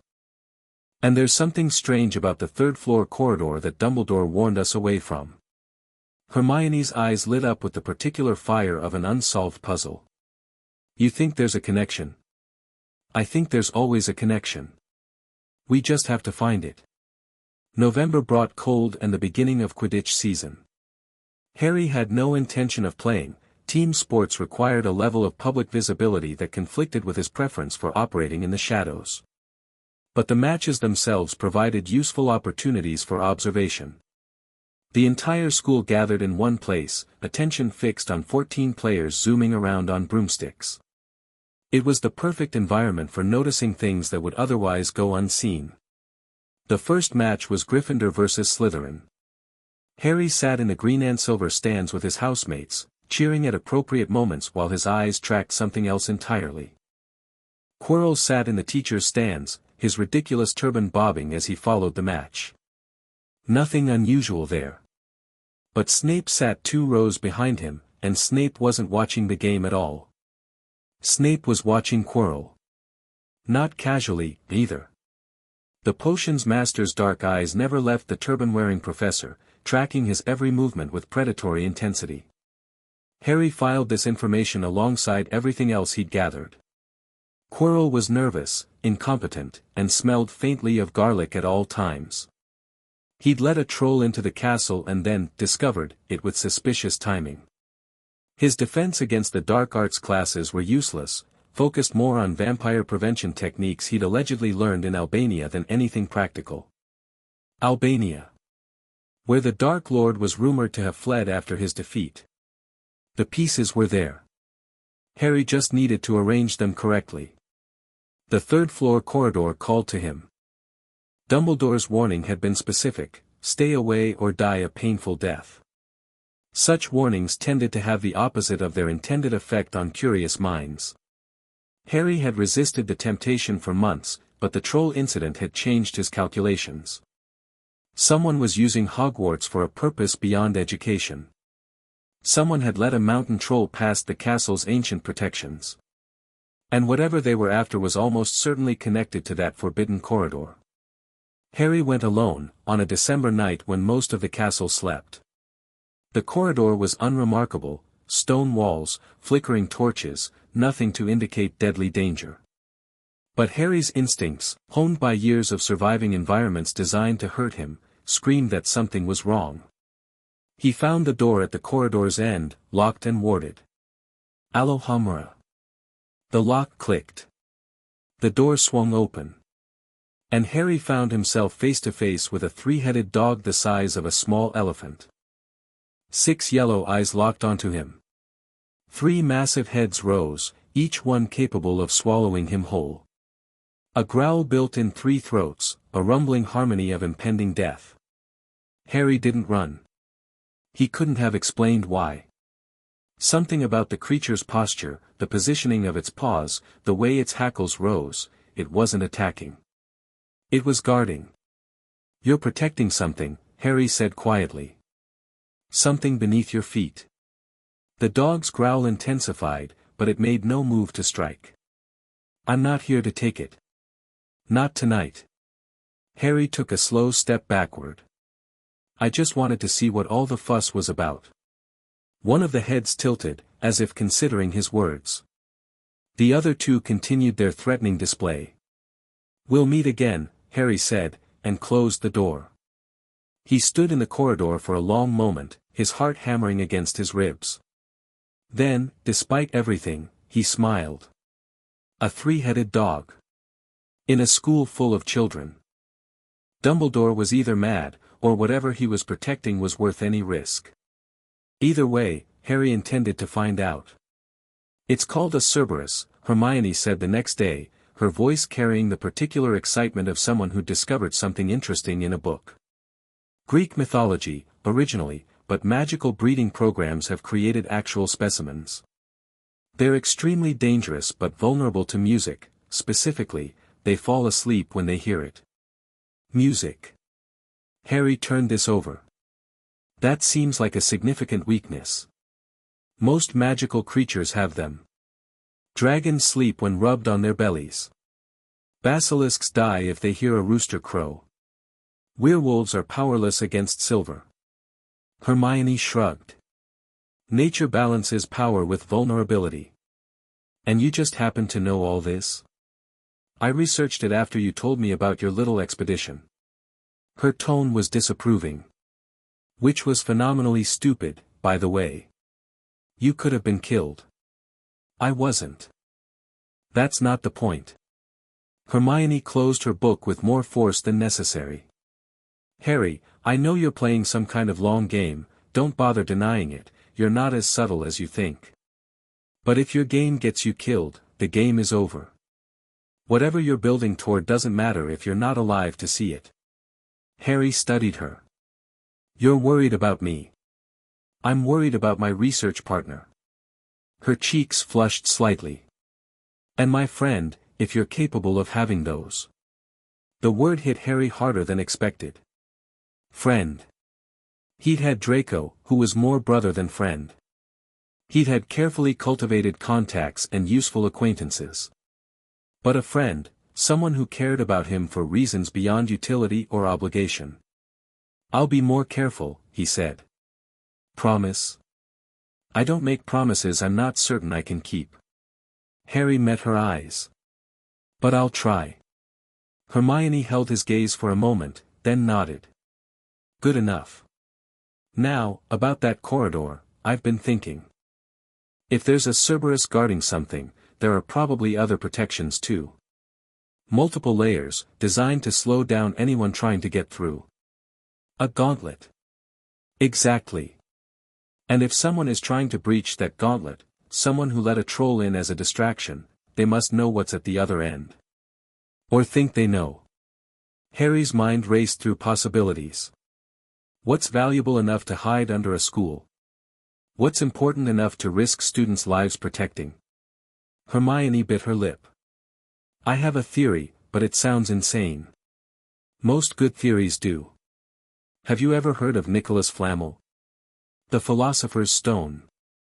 The legendary artifact, created by the only wizard to master alchemy, capable of producing the elixir of life and transforming base metals into gold. Nicholas Flamel, 600 years old and counting, was said to have created only one such stone in all his centuries of research. And Dumbledore had hidden it at Hogwarts. This is insane, Harry said flatly. The most valuable magical artifact in existence, and he puts it in a school. Unless he wanted it to be found. Hermione's voice had taken on the tone it always got when she was working through a problem. Think about it. Dumbledore knows someone is after the stone, probably the same someone who's been linked to those dark activity rumors. So he brings it here, to his seat of power, where he can watch over it personally. And uses his students as canaries in a coal mine. That's a darker interpretation, but not necessarily wrong. Hermione's expression was troubled. Harry, if you know who is really after this stone, then we need to know what we're dealing with. Harry stood abruptly. The protections. The defenses. Everything between that dog and the stone. If someone's going to try for it, we need to be ready. Ready to do what? Harry looked at her. Stop them. Christmas break thinned the castle's population. Most students went home for the holidays. Harry stayed, claiming he wanted to use the time for independent study. The truth was more complicated. Malfoy Manor held too many eyes, too many questions, too many opportunities for his mask to slip. Besides, Hogwarts at Christmas was almost pleasant. The professors relaxed their vigilance. The house rivalries dimmed to background noise. And the library, blessed silence, was nearly empty. Harry spent the holiday researching protections and defenses. Hermione had gone home to her parents, Muggles, Harry reminded himself, who didn't know how dangerous their daughter's school had become. But she'd left him with a list of reference texts and a promise to continue their work when she returned. He wasn't entirely alone. Ron Weasley had stayed too, along with his older twin brothers. Harry had maintained his tentative connection with the red-haired boy, exchanging nods in corridors and occasional conversations in the library. It wasn't friendship, exactly, but it was something. On Christmas morning, Harry woke to find presents at the foot of his bed. This was unexpected. The Malfoys exchanged gifts, certainly, but always in person, always with appropriate ceremony. Finding wrapped packages waiting for him felt strange. Intimate. Almost normal. There was a hand-knitted sweater from Ron's mother. Apparently Ron had mentioned Harry, and Mrs. Weasley's response to any motherless child was to immediately adopt them into her knitting circle. There were expensive gifts from Lucius and Narcissa, books and clothing and an enchanted pocket watch that showed the positions of stars. There was a bag of homemade fudge from Hermione with a note that read, "Don't die while I'm gone. H.G." And there was one more package, wrapped in shimmering cloth that seemed to flow like water. Harry opened it carefully. Inside lay a cloak, silvery gray, almost weightless, rippling with strange iridescence. A note fluttered free, "Your father left this in my possession before he died. It is time it was returned to you. Use it well." No signature. Harry lifted the cloak, feeling the fabric slide between his fingers like liquid moonlight. On instinct, he swung it around his shoulders. His body vanished. He looked down at where his feet should be and saw only the stone floor. The cloak was an invisibility cloak, a real one, not the unreliable charm-woven knockoffs sold in Nocturne Alley. This was something else. Something ancient. Something powerful. His father's cloak. Harry stood alone in the Slytherin dormitory, invisible, and felt something crack in the walls around his heart. James Potter had owned this cloak. Had worn it. Had passed it to his son, somehow, through death and time and Dumbledore's machinations. For the first time in years, Harry allowed himself to grieve. The cloak changed everything. Not immediately, Harry was too careful for that. But over the following weeks, he began to explore parts of the castle that had been off-limits. He slipped past prefect patrols and teaching assistants. He found passages and shortcuts that didn't appear on any map. And he gathered intelligence. The Cerberus was named Fluffy. Harry discovered this through careful eavesdropping on Hagrid, the groundskeeper, who apparently viewed a three-headed killer as an oversized puppy. Getting past Fluffy required music, any music, even humming would do. Below Fluffy lay a series of challenges. Harry pieced them together through observation and inference: a plant that hated light, probably Devil's Snare. A room full of enchanted keys. A giant chess set. A logic puzzle involving potions. And something else, something protected by Dumbledore personally. 6 professors had contributed to the defenses. 6 layers of protection. And someone was going to breach them all. Snape, Ron said with absolute certainty. It's got to be Snape. They were in an unused classroom, the 3 of them, Harry, Ron, and Hermione, who'd returned from Christmas break with new theories and renewed determination. Outside, January sleet battered the windows. That's a rather large accusation, Hermione said carefully. What evidence do you have? He's creepy, he's evil, and he hates everyone. Ron ticked points off on his fingers. Plus, Harry saw him limping after the troll thing. He was probably trying to get past the 3-headed dog. Or he was trying to stop someone else from getting past it. Harry kept his voice neutral. Snape's been watching Quirrell since the start of term. Every meal, every class, every public gathering, Snape's eyes never leave him. Ron scowled.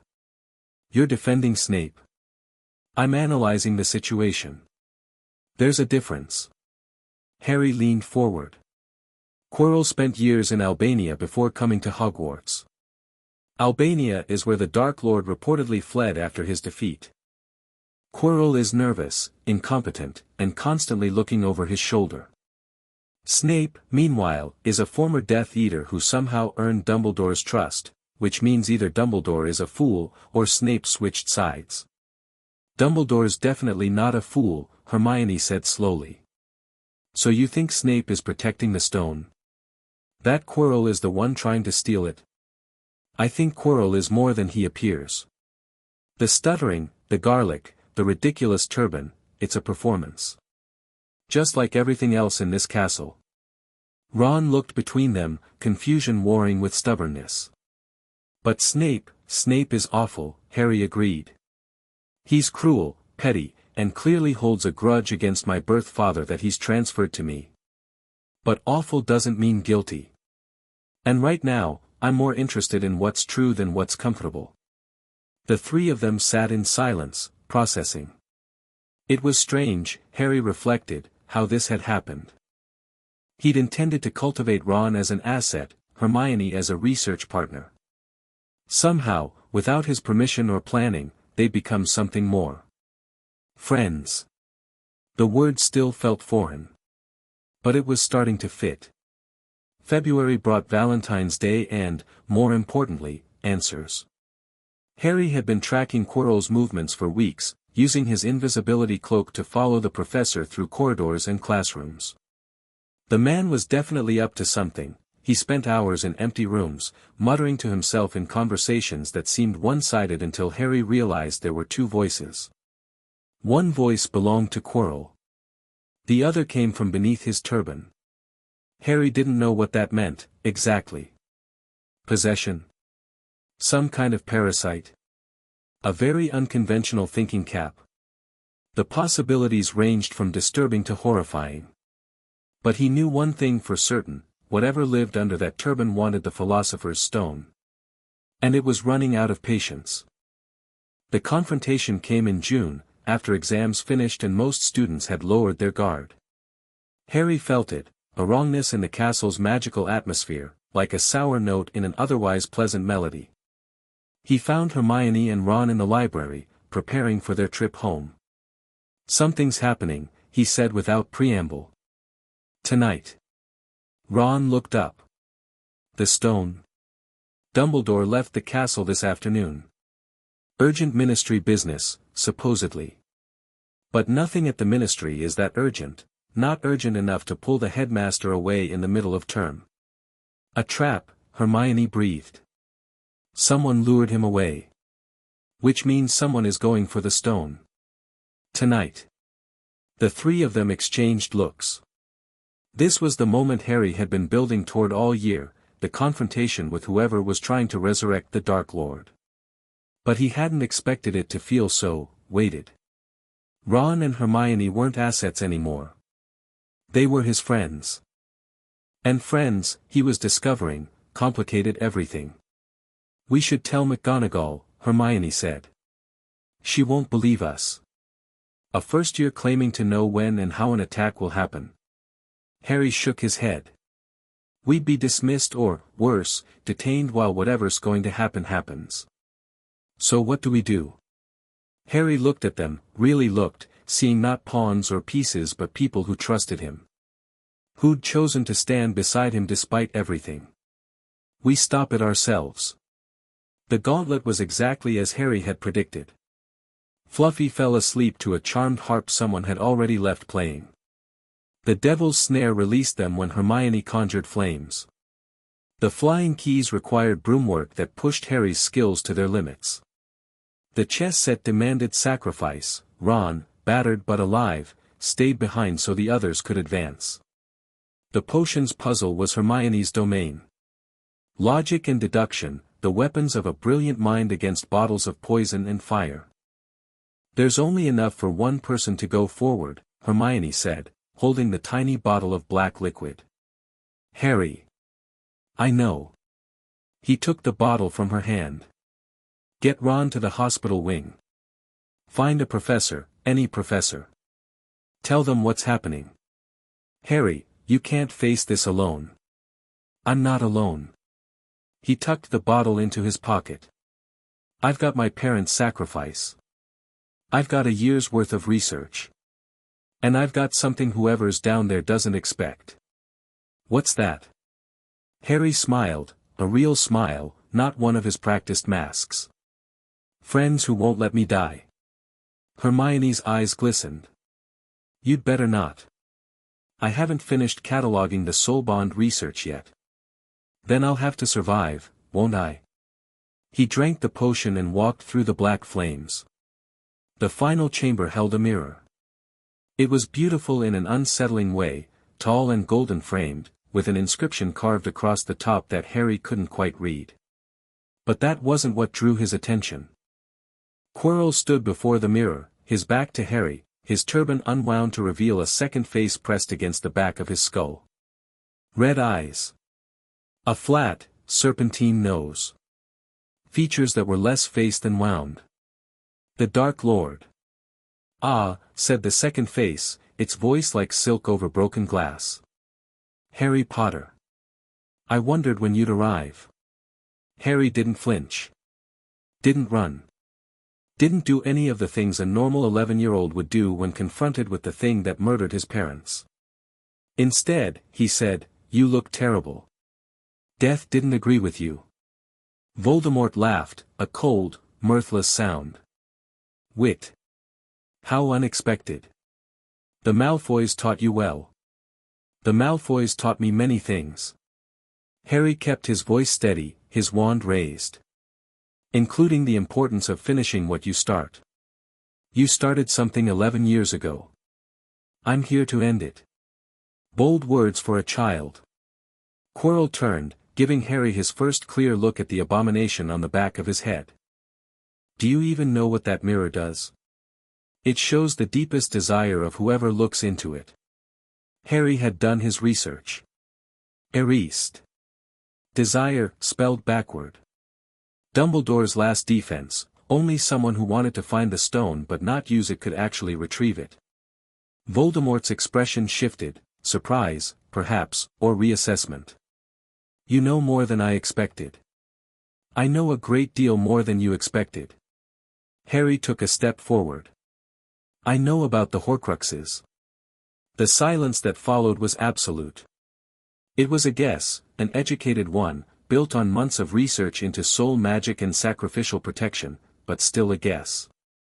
Harry watched Voldemort's face and saw the confirmation he needed in those crimson eyes. How? The word was barely a whisper. You didn't just survive the curse, Harry said. You survived because you'd already split your soul. Anchored pieces of it to objects. That's how you're here now, possessing Quirrell. You're not truly alive, but you can't truly die either. Not as long as the Horcruxes exist. Voldemort stared at him. For the first time, something like respect flickered in those terrible eyes. Remarkable, he breathed. Truly remarkable. You would have made an excellent Death Eater, Harry Potter. I was raised to be one. But you made a mistake. Harry's voice hardened. You killed my parents. Did you think I'd just forget? Did you think putting me in a Death Eater's home would make me love you? I thought it would make you useful. I see now that Lucius's reports were incomplete. Lucius sees what I want him to see. Just like everyone else. For a long moment, they simply looked at each other, the Dark Lord and the boy he tried to murder, the monster and the weapon that had grown in his shadow. Then Voldemort smiled. Kill him, he ordered. Quirrell lunged. The fight was brutally short.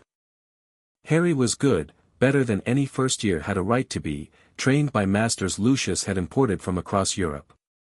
But Quirrell was possessed by the most powerful dark wizard in history, driven by magic that didn't care about a host body's limitations. Harry's shield shattered under the third curse. The fourth drove him to his knees. The fifth sent his wand flying. Quirrell's hands closed around his throat. And then something extraordinary happened.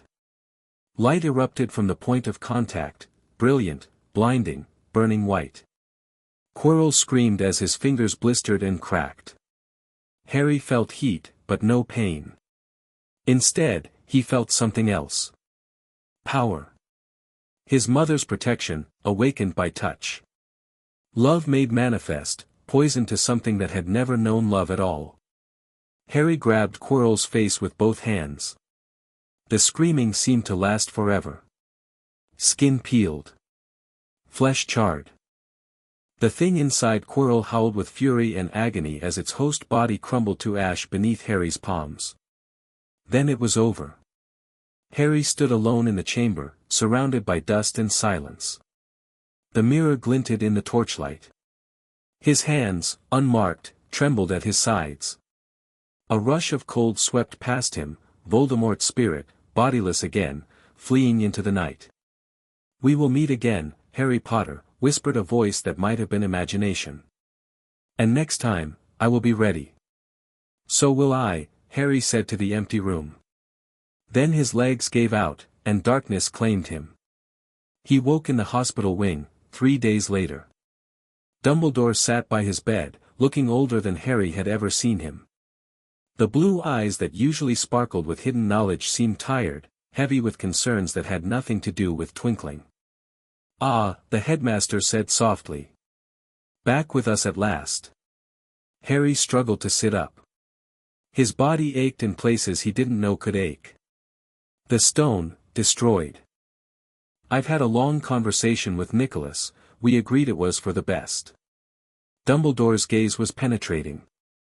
You did something remarkable down there, Harry. And very dangerous. I did what was necessary. Yes. You did. Dumbledore was quiet for a moment. I confess, when Lucius Malfoy adopted you, I feared the worst. I thought he was molding you into a weapon for the Dark Lord's eventual return. A slight smile. I was half right, it seems. You are indeed a weapon. Just not pointed in the direction he intended. Harry said nothing. There was nothing safe to say. I've watched you this year, Dumbledore continued. Building alliances across house lines. Researching magic far beyond your age. Facing a mountain troll with the calm of a veteran duelist. He leaned forward. You know things, Harry. Things an 11-year-old should not know. About Voldemort. About what he did to himself. I read a lot. You read between the lines. A rare skill. Dumbledore's eyes met his. I won't ask how you know about the Horcruxes. Not yet. But I will say this, when you're ready to share that burden, I'm here. We need not be enemies, Harry. However the Malfoys raised you, whatever masks you've learned to wear, I believe the boy underneath still remembers who his parents were. And what they died for. Harry's throat tightened. He wanted to trust this man. Wanted to believe there was someone who could help carry the weight he'd been carrying alone. But trust was a luxury he couldn't afford. Not yet. I'll keep that in mind, he said neutrally. Dumbledore nodded, as if this was the answer he'd expected. Rest now. Your friends have been haunting this wing for days. I believe young Miss Granger has read every book Madame Pomfrey owns. They'll want to see you. He rose and moved toward the door, then paused. One more thing, Harry. The protection your mother gave you, it's powerful, but it's not unlimited. Voldemort will return, and when he does, he'll have learned from this encounter. The touch that burned Quirrell won't work twice. I know. Then you also know you'll need allies. Real allies, not just assets to be managed. Dumbledore's voice softened. Sometimes the mask becomes the face, Harry. Be careful that what you're hiding is still worth protecting. He left. Harry lay in the hospital bed, staring at the ceiling, and thought about masks and mirrors and the person he was becoming. Outside, he heard familiar voices, Hermione's precise tones, Ron's louder protests, Draco's aristocratic drawl demanding to see his brother. His friends. His family. The people who somehow cared about him despite everything. The mask was still in place. Would always be in place, until the Dark Lord was truly dead and his followers destroyed. But underneath the mask. Maybe Dumbledore was right. Maybe there was still a boy there. A boy who remembered green light and his mother's scream. A boy who wanted more than vengeance. Harry closed his eyes and let the voices wash over him. For now, that would have to be enough. The train ride home was subdued. Harry sat in a compartment with Draco, watching the Scottish countryside roll past. His brother hadn't asked about what happened in the third-floor corridor. The official story was vague enough to discourage questions, but Harry could feel the curiosity radiating off him like heat.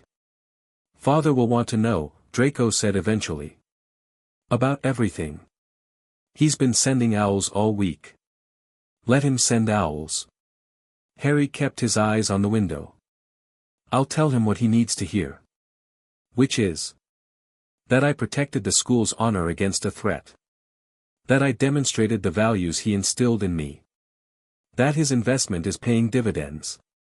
Draco was quiet for a moment. And the truth? Harry turned to look at his brother. Draco's gray eyes held something new, uncertainty, maybe, or the first flickers of doubt. The confrontation in the bathroom hadn't been mentioned between them, but Harry knew Draco had heard rumors. Heard that his brother had saved a Muggle-born. Heard that his brother had fought something terrible and won. The truth, Harry said carefully, is complicated. It always is with you.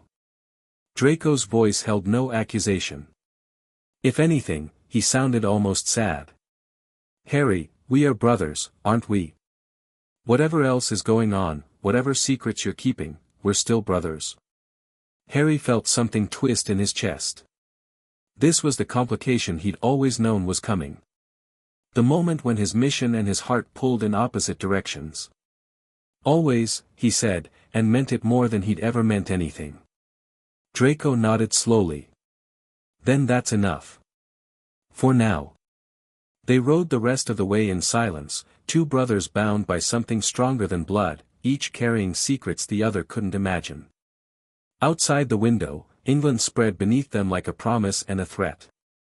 Year 1 was complete. The war had only begun. Chapter 2 and Chapter 3, The Prisoner's Truth. The summer between second and third year brought nightmares. Harry woke gasping in his bed at Malfoy Manor, the echo of a girl's scream still ringing in his ears. Ginny Weasley's face swam before him, pale, terrified, her life draining into a diary that should never have existed. He'd saved her. Destroyed the diary. Killed a basilisk with a sword that appeared from nowhere and nearly died from the poison in his veins. But the dreams didn't care about victory. They cared about the moment before, the moment when Tom Riddle's shade had smiled at him with terrible recognition and whispered, "We are alike, you and I." Harry pressed his palm against his forehead, feeling the scar that marked him as the Dark Lord's equal. He was 13 years old, and he'd now destroyed 2 pieces of Voldemort's soul.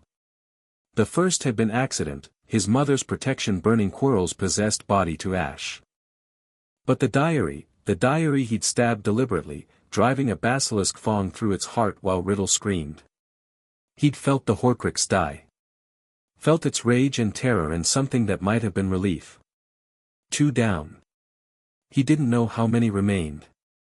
Breakfast at Malfoy Manor was a study in controlled tension. Lucius sat at the head of the table, his silver hair immaculate, his expression carefully neutral. But Harry could read the fury beneath, had been reading it for weeks, ever since the events at Hogwarts became public knowledge. The diary had been Lucius's. He'd slipped it to Ginny Weasley at Flourish and Blots, intending to use the Chamber of Secrets to discredit Arthur Weasley and purge Hogwarts of Muggleborns. Instead, his plan had spectacularly backfired. The diary was destroyed. The chamber was exposed. And Harry, his own adopted son, had been the one to unravel everything. The Prophet ran another article this morning, Narcissa said, her voice carefully light. About Harry's heroics. They're calling him the Heir's Bane now. Charming, Harry murmured, buttering his toast. I do so love being reduced to headlines. Lucius's jaw tightened. The school board is demanding an investigation. Someone leaked that the diary came from this house. How unfortunate. Harry didn't look up. I wonder who could have done such a thing. The silence that followed was sharp enough to cut. Draco, seated between his parents, looked desperately uncomfortable. He'd spent the summer caught between his father's simmering rage and his brother's cool indifference, unable to understand the currents flowing beneath the surface. Harry. Lucius's voice was soft, dangerous. We should speak. Privately. Of course, father. Harry finally met his eyes, his expression perfectly innocent. After breakfast. The study door closed with a sound like a tomb ceiling. Lucius didn't bother with pretense. You knew. Knew what? Don't. The word cracked like a whip. Don't play games with me, boy. You knew what that diary was. You knew what it would do. And you deliberately destroyed it. Harry considered his options. Denial was pointless, Lucius was many things, but stupid wasn't among them. Partial truth, then. Just enough to explain without revealing everything. I knew it was dark, Harry said calmly. The moment Ginny Weasley started acting strangely, I recognized the signs of possession. It wasn't difficult to trace the source. And you didn't think to inform me? To let me handle it? Handle it how? Harry let a note of challenge enter his voice. The diary was killing a student. Should I have let her die to protect your plans? She was a blood traitor's daughter. Her death would have served what? Your political agenda. Harry laughed, cold and sharp. Father, your plan was doomed from the start. Opening the Chamber of Secrets, unleashing a basilisk on students, creating chaos while you manipulated events from the shadows, did you really think no one would investigate? That Dumbledore would simply allow Muggleborns to die without consequence? Lucius's face had gone pale.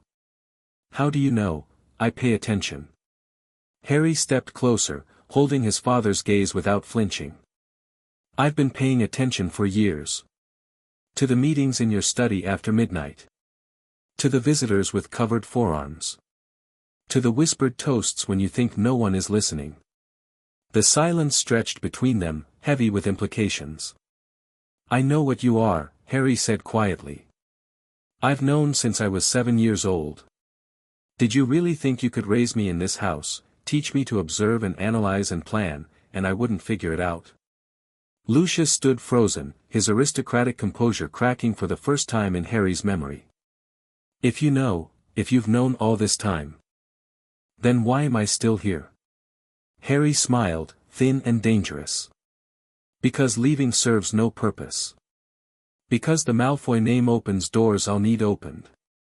Because," he paused, choosing his next words carefully, "because despite everything, I do care about this family. About Mother. About Draco. Even about you, in my way. And when the Dark Lord returns?" The question hung in the air between them. "When the Dark Lord returns," Harry said, "I'll do what I've always done. I'll survive. I'll protect the people I care about. And I'll make whatever choices are necessary." It wasn't an answer. Not really. But it was enough to give Lucius something to hold on to, the illusion that Harry might still be turned, might still be useful to the cause. It was a dangerous game, showing this much of his hand. But the diary incident had forced his move. Better to establish new boundaries now than let Lucius's suspicions fester unchecked. "We should continue this conversation another time," Harry said, turning toward the door. "I believe we have guests coming for lunch." He didn't wait for an answer. The news of Sirius Black's escape came 3 weeks later. Harry was in the library when Draco burst in, waving a copy of the Daily Prophet with unseemly excitement. "Did you hear? Sirius Black escaped from Azkaban. First person ever to break out. Father says the ministry's in complete chaos." Harry took the paper, scanning the article with carefully concealed interest. The photograph showed a gaunt, hollow-eyed man with matted dark hair, screaming silently at the camera. "Mass murderer escapes," the headline shrieked. "Ministry warns, do not approach."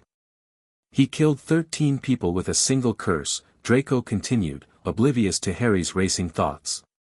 13. And he was you-know-who's right hand, before everything. Father says he's probably coming to finish what the Dark Lord started. "Meaning me?" Draco's excitement dimmed. "Well, yes.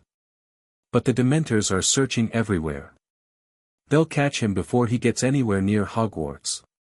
Harry nodded absently, but his mind was elsewhere. Sirius Black. His godfather, he'd learned that from the Malfoy family records years ago. James Potter's best friend. The man who'd allegedly betrayed his parents to Voldemort.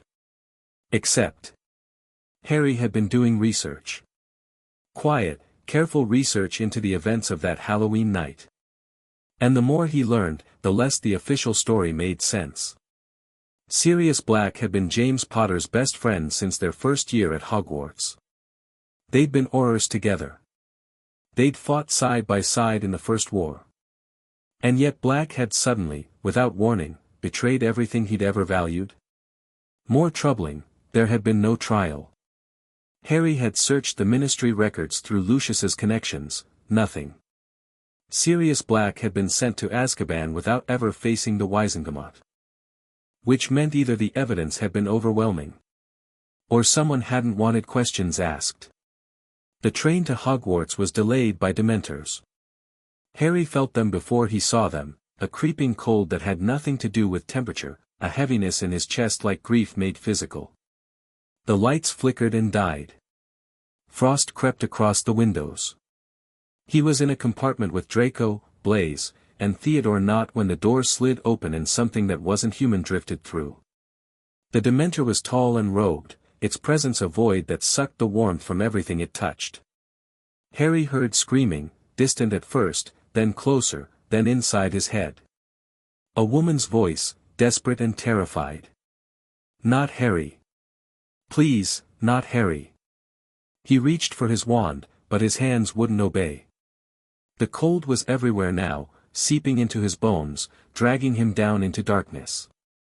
"Not Harry. Take me instead. Please, take me instead." Harry. Someone was shaking him. The Dementor was gone. Draco's face swam into focus, pale with concern. What happened? Harry managed. His voice sounded wrong, thin and distant. You collapsed. Draco's voice was shaky. That thing, the Dementor, it stopped right in front of you. Like it was trying to. I don't know. Eat you or something.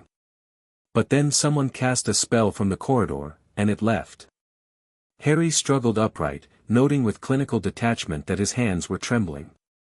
The screaming had stopped, but the echo remained. His mother's voice. His mother's final moments. He'd never heard that before. Never had any memory of that night beyond green light and cold laughter. The Dementors had given him something precious. Something terrible. His mother's last words. The new defense against the dark arts professor was a werewolf.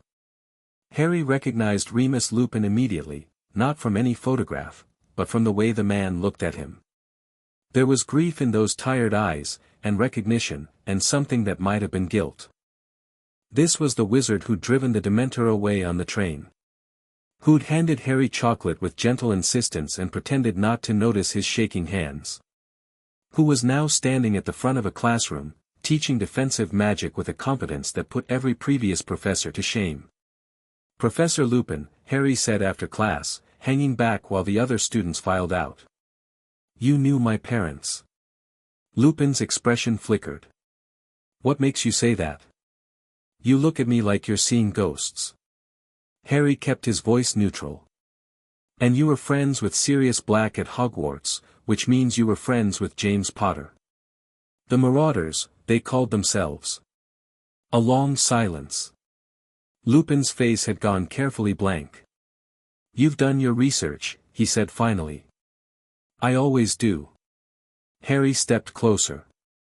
I have questions. About that night. About Sirius Black. About things that don't add up.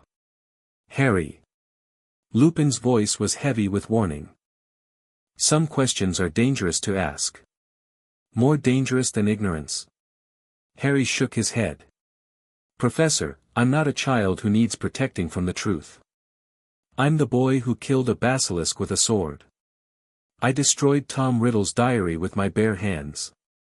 I faced Voldemort himself in my first year and lived. Whatever you're afraid to tell me, I can handle it. Lupin studied him for a long moment. You're very different from your father. I had different teachers. Yes. Something sad crossed Lupin's face. I suppose you did. He sighed. What do you want to know? Start with Sirius Black. Why was he never given a trial? The silence that followed was answer enough. The full truth came in pieces, over weeks of careful conversation. Lupin told him about the Marauders, James Potter, Sirius Black, Peter Pettigrew, and Lupin himself. Best friends who'd become brothers, who'd created a magical map of Hogwarts and learned to become animagi to keep a werewolf company during full moons. He told him about the First War, and the prophecy that marked Harry for death. About the Fidelius charm that was supposed to protect the Potters, hiding their location in the soul of a secret keeper. Sirius was supposed to be the keeper, Lupin said, his voice rough with old pain. That's what everyone believed. But at the last moment, he convinced James to switch to Peter. He thought it was clever, everyone would expect him, so using Peter would be safer. But Peter was the spy. We didn't know. None of us knew. Lupin's hands clenched. Peter gave the Potter's location to Voldemort. When Sirius realized what had happened, he went after Peter. That's when the explosion happened. 13 dead. Peter vaporized, except for one finger. And Sirius standing in the middle of it all, laughing.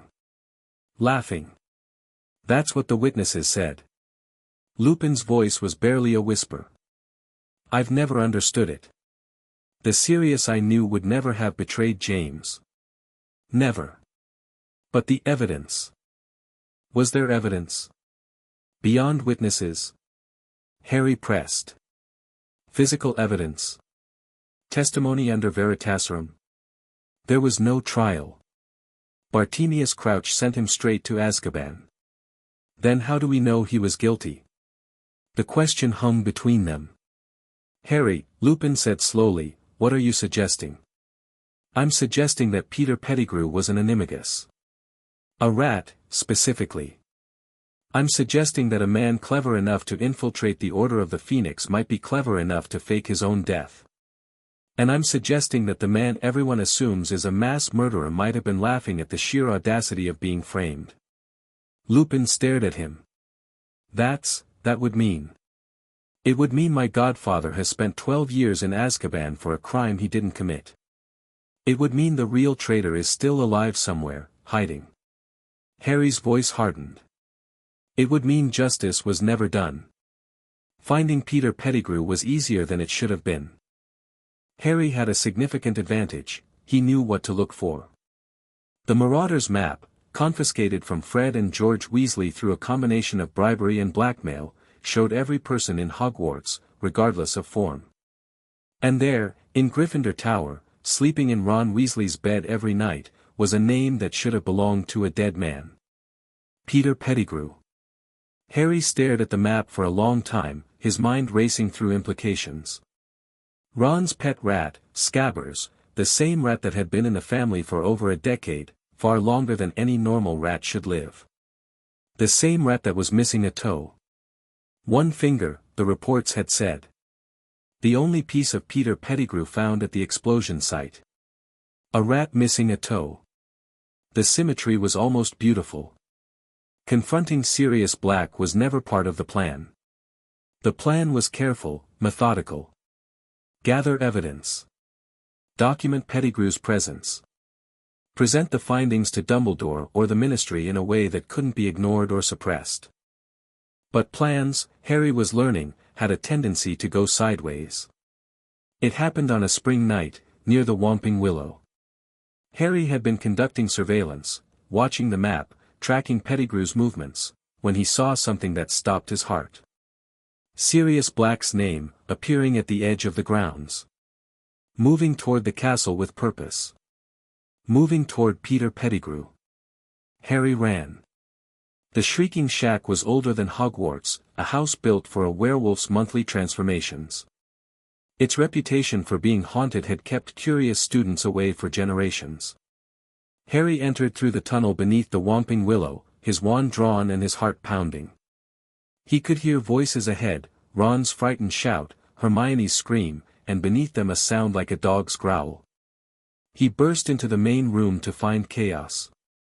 Ron was on the floor, his leg twisted at a wrong angle. Hermione stood over him, her wand pointed at a massive black dog that was even now shifting, bones cracking and reforming, into the gaunt figure of Sirius Black.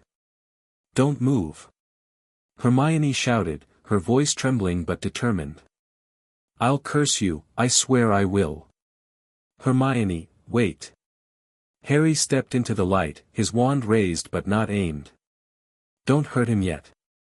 Sirius Black's hollow eyes found Harry, and something in them cracked. "James?" "No." Harry moved closer, studying the man who'd spent 12 years in hell. "I'm Harry. Your godson." The silence stretched. Behind Harry, he could hear Ron whimpering and Hermione's rapid breathing. "Harry." Black's voice was a rasp, broken by years of screaming. "You look so much like," he broke off, swallowing hard. "I'm not here to hurt you. I'm here for him." "I know." Harry's voice was calm, steady. "You're here for Peter Pettigrew." Black's expression shifted, surprise, then understanding, then something like hope. "You know. I worked it out." Harry gestured at Ron, who was clutching a struggling rat with his good hand. "Scabbers. Your old friend Peter. He's been hiding with the Weasleys for 12 years, right under everyone's noses." "Harry, what are you talking about?"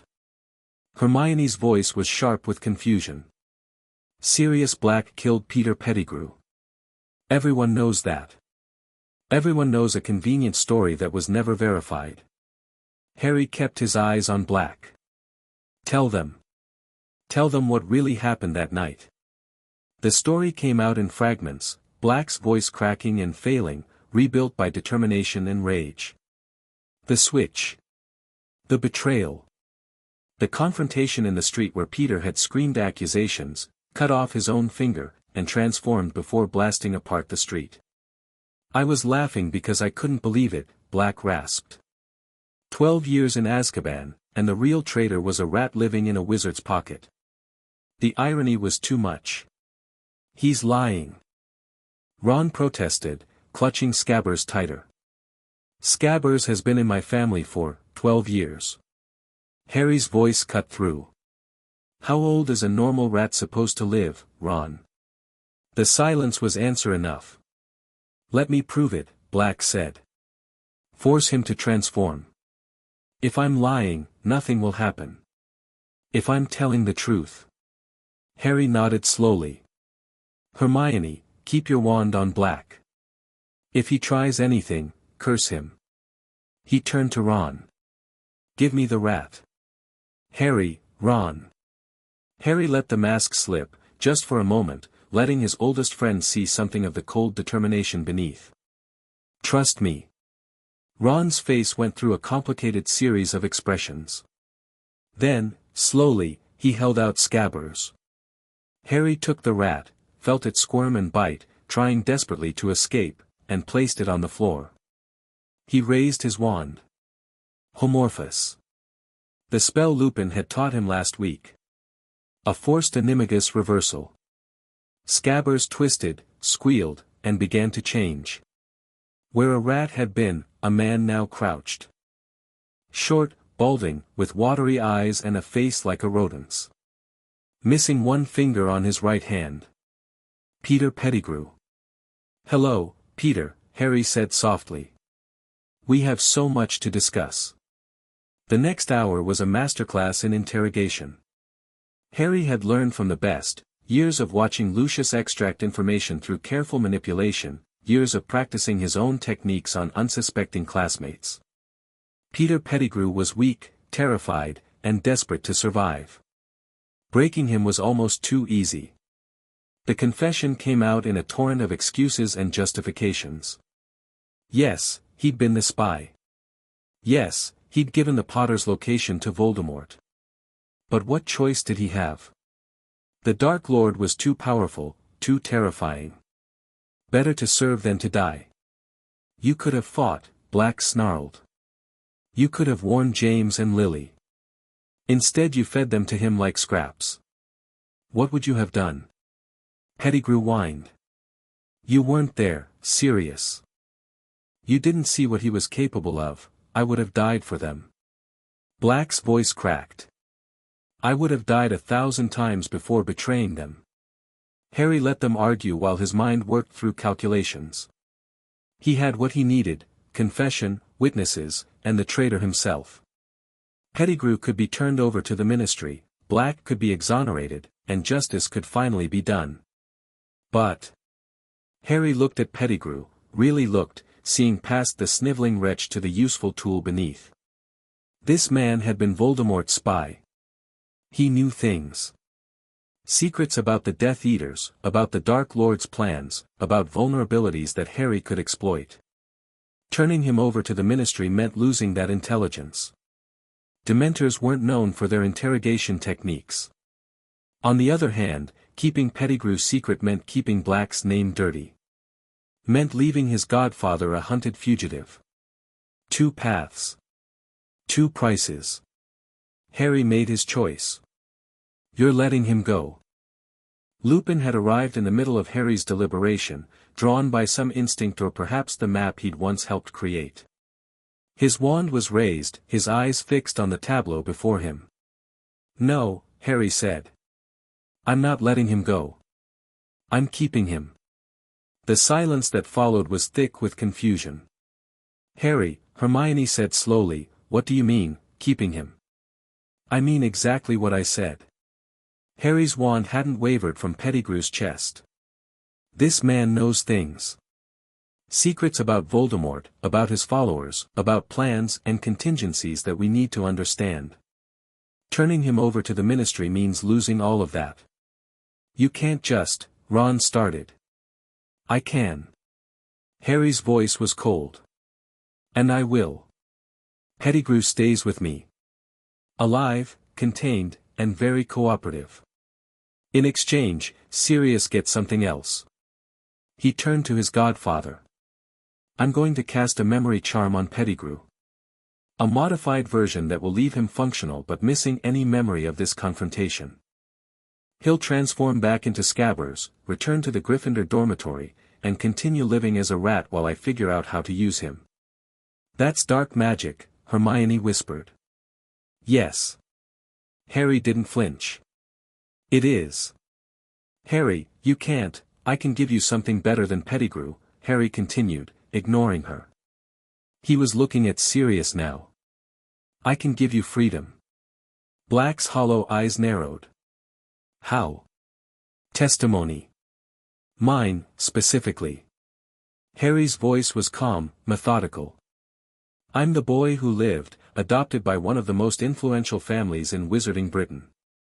If I tell the Wisingamot that I conducted an investigation, discovered evidence of your innocence, and chose to bring it forward, they'll listen. They'll have to listen. What evidence? Without Pettigrew, I have documentation. Records I've been compiling for months, the lack of trial, the inconsistencies in witness statements, the impossibility of your supposed crimes given what we know about the Fidelius charm. Harry allowed himself a small smile. I've been building this case since second year. I just needed the final piece. The confession. Which I now have. Recorded. Harry tapped his pocket, where a small crystal hummed with stored memory. Pettigrew won't remember giving it, but I will. And I can present a pensive memory to the Wisingamot that shows everything, his transformation, his admission, his guilt. Sirius stared at him for a long moment. You planned this. I planned for contingencies. The specific circumstances were improvised. Harry shrugged. The point is, you can have freedom and a clean name, or you can have Pettigrew's imprisonment and continued fugitive status. Choose. That's not a choice. That's extortion. It's strategy. Harry's voice was flat. Pettigrew alive and in my control is worth more than Pettigrew rotting in Azkaban. The intelligence he holds could save lives when Voldemort returns, and he will return. When that happens, I intend to be ready. The silence stretched. Ron looked horrified. Hermione looked conflicted. Lupin looked like he was seeing Harry for the first time. Sirius Black, convicted murderer and innocent man, looked at his godson with something that might have been respect. James would never have done this, he said quietly. James is dead. Harry's voice didn't waver. I'm trying to make sure his death means something. After a long moment, Sirius nodded. Do what you need to do. The memory charm was the most complex magic Harry had ever attempted. He'd learned it from the Malfoy library, from texts that Lucius certainly hadn't intended him to read. The standard obliviate was crude, often damaging. What Harry needed was surgical, removing specific memories while leaving the subject functional. Pettigrew sat frozen, held by a bodybind curse, as Harry raised his wand. Obliviscera specifica. The spell sank into Pettigrew's mind like water into sand.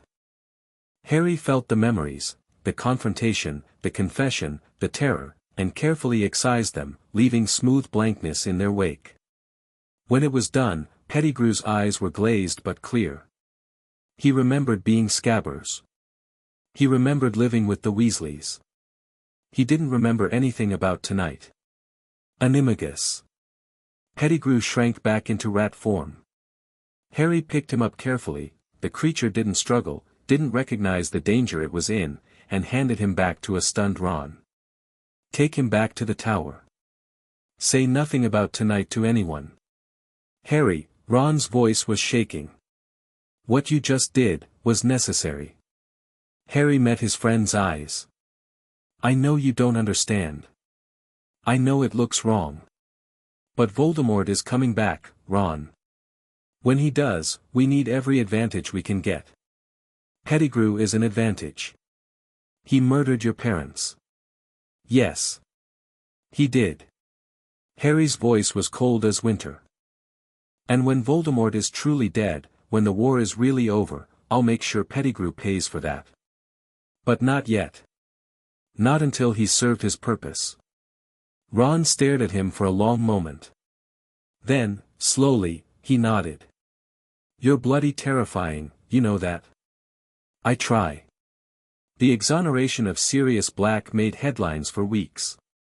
Harry's testimony before the Wizengamot was masterful, passionate enough to seem genuine, detailed enough to be convincing, carefully edited to explain his evidence without revealing Pettigrew's survival. The pensive memories were damning, Pettigrew's transformation, his confession, his desperate justifications. The Wizengamot had no choice but to acknowledge their error. Sirius Black was declared innocent of all charges. 12 years of wrongful imprisonment. A formal apology from the ministry. None of it could give Sirius back what he'd lost. But it was a start. You realize, Sirius said, the first time they spoke privately after the trial, that I know what you did. What you really did. They were in a private room at St. Mungo's, where Sirius was recovering from the physical and psychological damage of Azkaban. He looked better already, still gaunt, still haunted, but with a spark returning to his eyes. Do you? Harry asked. You kept Pettigrew. Somehow, memory charm, probably, something sophisticated, you made him forget and let him go back to his life as a rat. Sirius's voice held no accusation. You sacrificed immediate justice for long-term advantage. Yes. That's a very Slytherin thing to do. I am in Slytherin. Sirius laughed, a broken sound, but genuine. James would have been horrified. He'd have wanted to drag Pettigrew to the ministry immediately, justice be damned. And Peter would have escaped somehow, or been killed before talking, or the information would have been buried by sympathizers in the ministry. Harry shook his head. Noble impulses lose wars. I intend to win. Sirius studied him for a long moment. You're not what I expected, Harry Potter. What did you expect? Your father. Brave, impulsive, heart first brain second. Sirius's voice softened. I see him in you sometimes, the way you move, the loyalty you show your friends. But there's something else there too. Something colder. That's the Malfoy influence. Is it? Sirius leaned forward. Or is it something you built yourself? A weapon for a war no one else sees coming? Harry didn't answer. He didn't need to.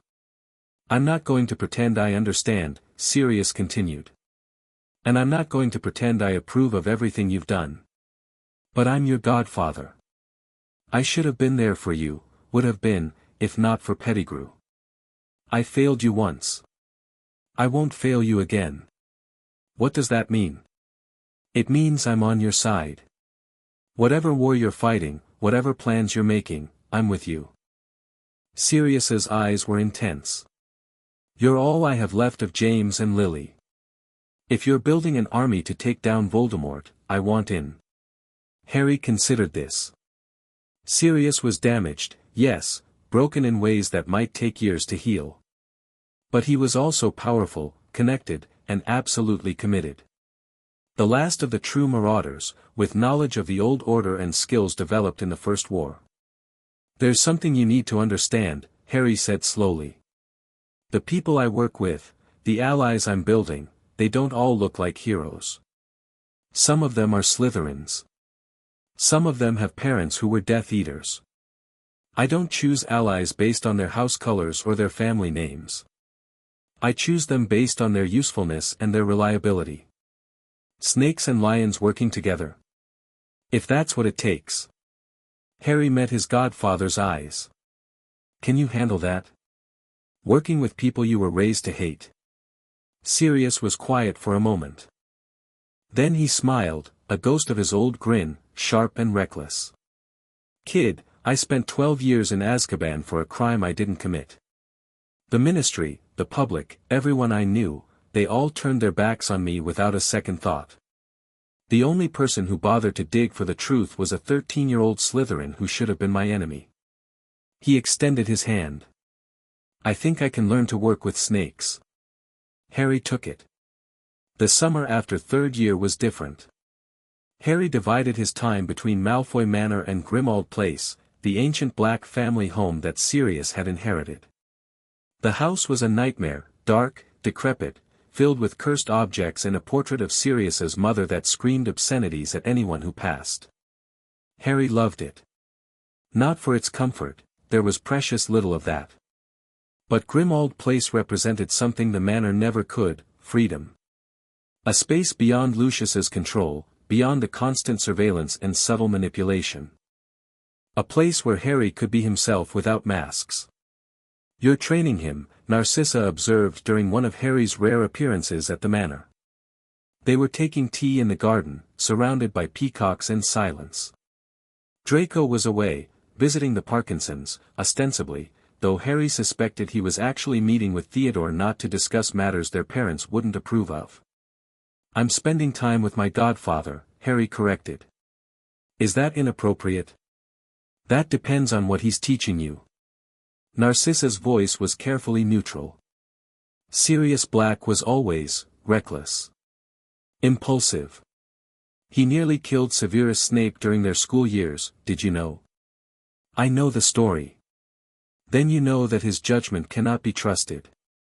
"I know that he spent 12 years in hell for a crime he didn't commit, and the only reason he's free is because I proved his innocence." Harry set down his teacup. "Mother, I love you. But I'm not asking permission to see my godfather. I'm informing you as a courtesy." Narcissa's expression flickered, something like respect, maybe, or concern. "You're changing, Harry. Becoming harder." She reached out, touching his cheek with surprising gentleness. "Be careful. The path you're walking, it doesn't leave room for mercy.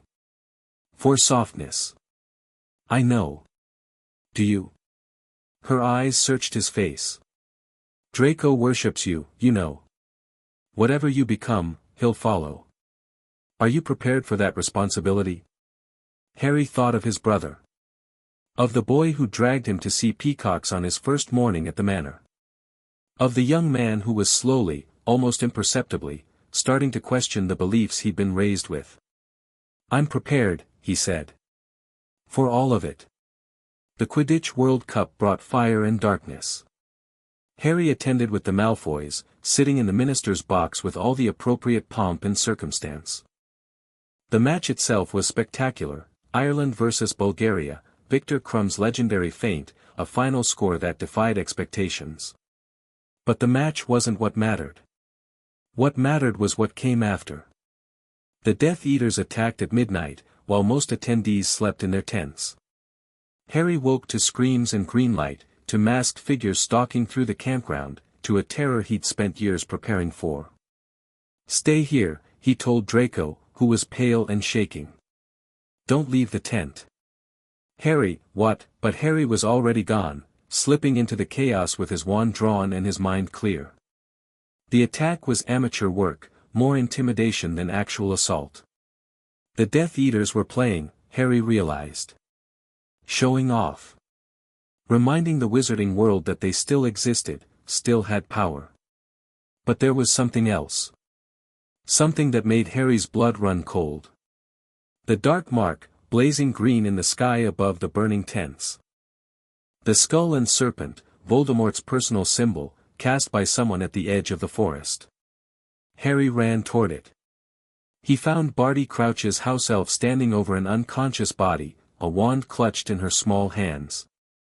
Winky did not, the elf was shrieking. Winky is a good elf. Winky would never. Ministry officials were converging on the scene. Harry faded into the shadows, watching as they questioned the elf, examined the wand, arrested her for casting the mark. But Harry's attention was elsewhere. The unconscious figure on the ground was stirring. A young man, thin and wild-eyed, with a face that tugged at Harry's memory. Bartemius Crouch Jr. Supposedly dead. Supposedly buried in Azkaban years ago, victim of the Dementor's kiss. Yet here he was, very much alive, being levitated away by his father before anyone could ask uncomfortable questions. Harry filed this information carefully. Another piece of the puzzle. Another thread to follow. The game was getting more complicated. Fourth year began with an announcement that changed everything. The Triwizard Tournament, Dumbledore proclaimed at the welcoming feast, his voice carrying through the Great Hall, will be held at Hogwarts this year. For the first time in over a century, students from Beauxbatons, Durmstrang, and Hogwarts will compete for eternal glory. The hall erupted in excitement. Harry sat silent among his cheering housemates, his mind racing. The Triwizard Tournament. 3 deadly tasks. 1 champion per school. This was exactly the kind of high-profile event that would attract attention, and danger. If someone wanted to get to Harry Potter, to use him for some nefarious purpose, this would be the perfect opportunity. Harry made a mental note to increase his paranoia levels. The Goblet of Fire was an ancient artifact, blue flames dancing in its depths. Students from all 3 schools submitted their names over the following weeks. Harry watched them queue up: Victor Krum from Durmstrang, all coiled power and brooding silence; Fleur Delacour from Beauxbatons, silver-haired and disdainful; Cedric Diggory from Hufflepuff, golden and good and everything Harry wasn't. Harry didn't submit his name. He was too young, 14, well under the 17-year age limit. But more than that, he had no interest in eternal glory. Glory attracted attention. Attention attracted enemies. Better to watch from the shadows and let others take the spotlight. But fate, it seemed, had other plans. The night of the champion selection, the goblet spat out 4 names instead of 3. Victor Krum. Fleur Delacour. Cedric Diggory. And then, impossibly, the blue flames surged again, and a 4th slip of parchment shot into the air. Harry Potter. The silence that followed was absolute. Harry didn't move. Didn't breathe. His mind was processing 1,000 implications per second. Someone had entered his name. Someone had confounded the goblet, bypassed the age line, and forced him into a binding magical contract. Someone wanted him in this tournament. And whatever they wanted, it wasn't to give him eternal glory. Harry Potter. Dumbledore's voice was sharp. Harry, please come to the front. Harry stood, feeling every eye in the hall on him. He walked between the tables, past the whispers and stares, to where the headmaster waited with an expression that mixed concern with something Harry couldn't quite read. Did you put your name in the goblet? Dumbledore asked quietly. No. Harry's voice was calm, steady. But I can guess who did. He didn't elaborate. Not here, not now, not with so many listening ears. But as he was led to the antechamber where the other champions waited, Harry's mind was already working through the puzzle. Someone had entered his name. Not Harry Potter Malfoy, as he'd been known for 10 years. Just Harry Potter. Only someone who remembered his original identity, who wanted to emphasize his connection to the boy who lived, would use that name. Someone who served the Dark Lord. Someone who was already inside Hogwarts. Bartemius Crouch Jr.'s face swam before Harry's mind's eye. The game had just gotten much more dangerous. You didn't enter your name. Cedric's voice held no accusation, just curiosity. I can tell. They were in the champion's antechamber, waiting while the adults argued about rules and precedents and binding magical contracts. Victor Krum stood apart, brooding. Fleur Delacour examined her nails with affected boredom. Harry looked at the Hufflepuff prefect, 17, handsome, everything a hero should be. No, Harry said. I didn't. Then someone's trying to hurt you. Using the tournament as a weapon. That's my assessment. Cedric nodded slowly. Then we'll just have to make sure they fail. Whatever happens in the tasks, we watch each other's backs. Harry blinked. You're offering to help me? I'm your competitor. You're also 14 and clearly being set up. Cedric's jaw set with determination. My father taught me that honor matters more than victory. If someone's trying to use this tournament to hurt you, I won't stand by and let it happen. Something unfamiliar stirred in Harry's chest. He'd spent years cultivating allies, building networks of mutual benefit and calculated loyalty. But this simple offer of protection, with no strings attached, why? Harry asked. Because it's right. Cedric shrugged. Does there need to be another reason? For a moment, Harry didn't have an answer. Then, slowly, he extended his hand. Partners? Cedric smiled, bright, uncomplicated, genuine. Partners. The first task was dragons. Harry had known for weeks, a combination of careful espionage and deliberate leaks from various sources. For dragons, one for each champion, guarding golden eggs that contained clues to the second task. He'd prepared accordingly. The Hungarian Horntail was the most dangerous of the four, 50 feet of armored fury with a tail that could punch through castle walls. Harry drew it, of course. Fate seemed determined to make his life as difficult as possible. But difficulty was just another word for opportunity. Harry stepped into the arena, his wand loose in his hand, and assessed the situation with cold precision. The Horntail crouched over its eggs, neck coiled to strike, flames already licking at its jaws. The crowd roared from their protected stands. Somewhere among them, his friends were watching. Move fast. Stay low. Don't give her time to think. Accio Firebolt. The broomstick came screaming from the castle, answering his summons with magical precision. Harry caught it mid-flight, swung aboard, and was airborne before the dragon fully registered the threat. What followed was a dance. Harry dove and rolled, weaving between gouts of flame that would have incinerated a lesser flyer. The Horntail was fast, faster than any dragon should be, but Harry had spent years learning to move, to anticipate, to survive. He led her away from the nest with feints and taunts, drawing her attention upward while his mind worked through angles. There. The weak spot. The moment when she overextended, leaving her flank exposed. Harry dropped into a dive that would have killed anyone with less nerve. The ground rushed up. The dragon's claws swept past, missing by inches. And then he was through, under her guard, his hand closing around the golden egg as the crowd erupted. First task complete. Time, 7 minutes, 32 seconds. Fastest of all 4 champions. The Yule Ball was a political nightmare dressed in formal robes. Harry attended because he had to, champion obligations, family expectations, the endless performance of being who everyone needed him to be. He danced with appropriate partners, made appropriate conversation, and counted the minutes until he could escape. It was during a brief respite on the castle balcony that he found her. Ginny Weasley stood alone, wrapped in a dress that was clearly second-hand but worn with fierce pride.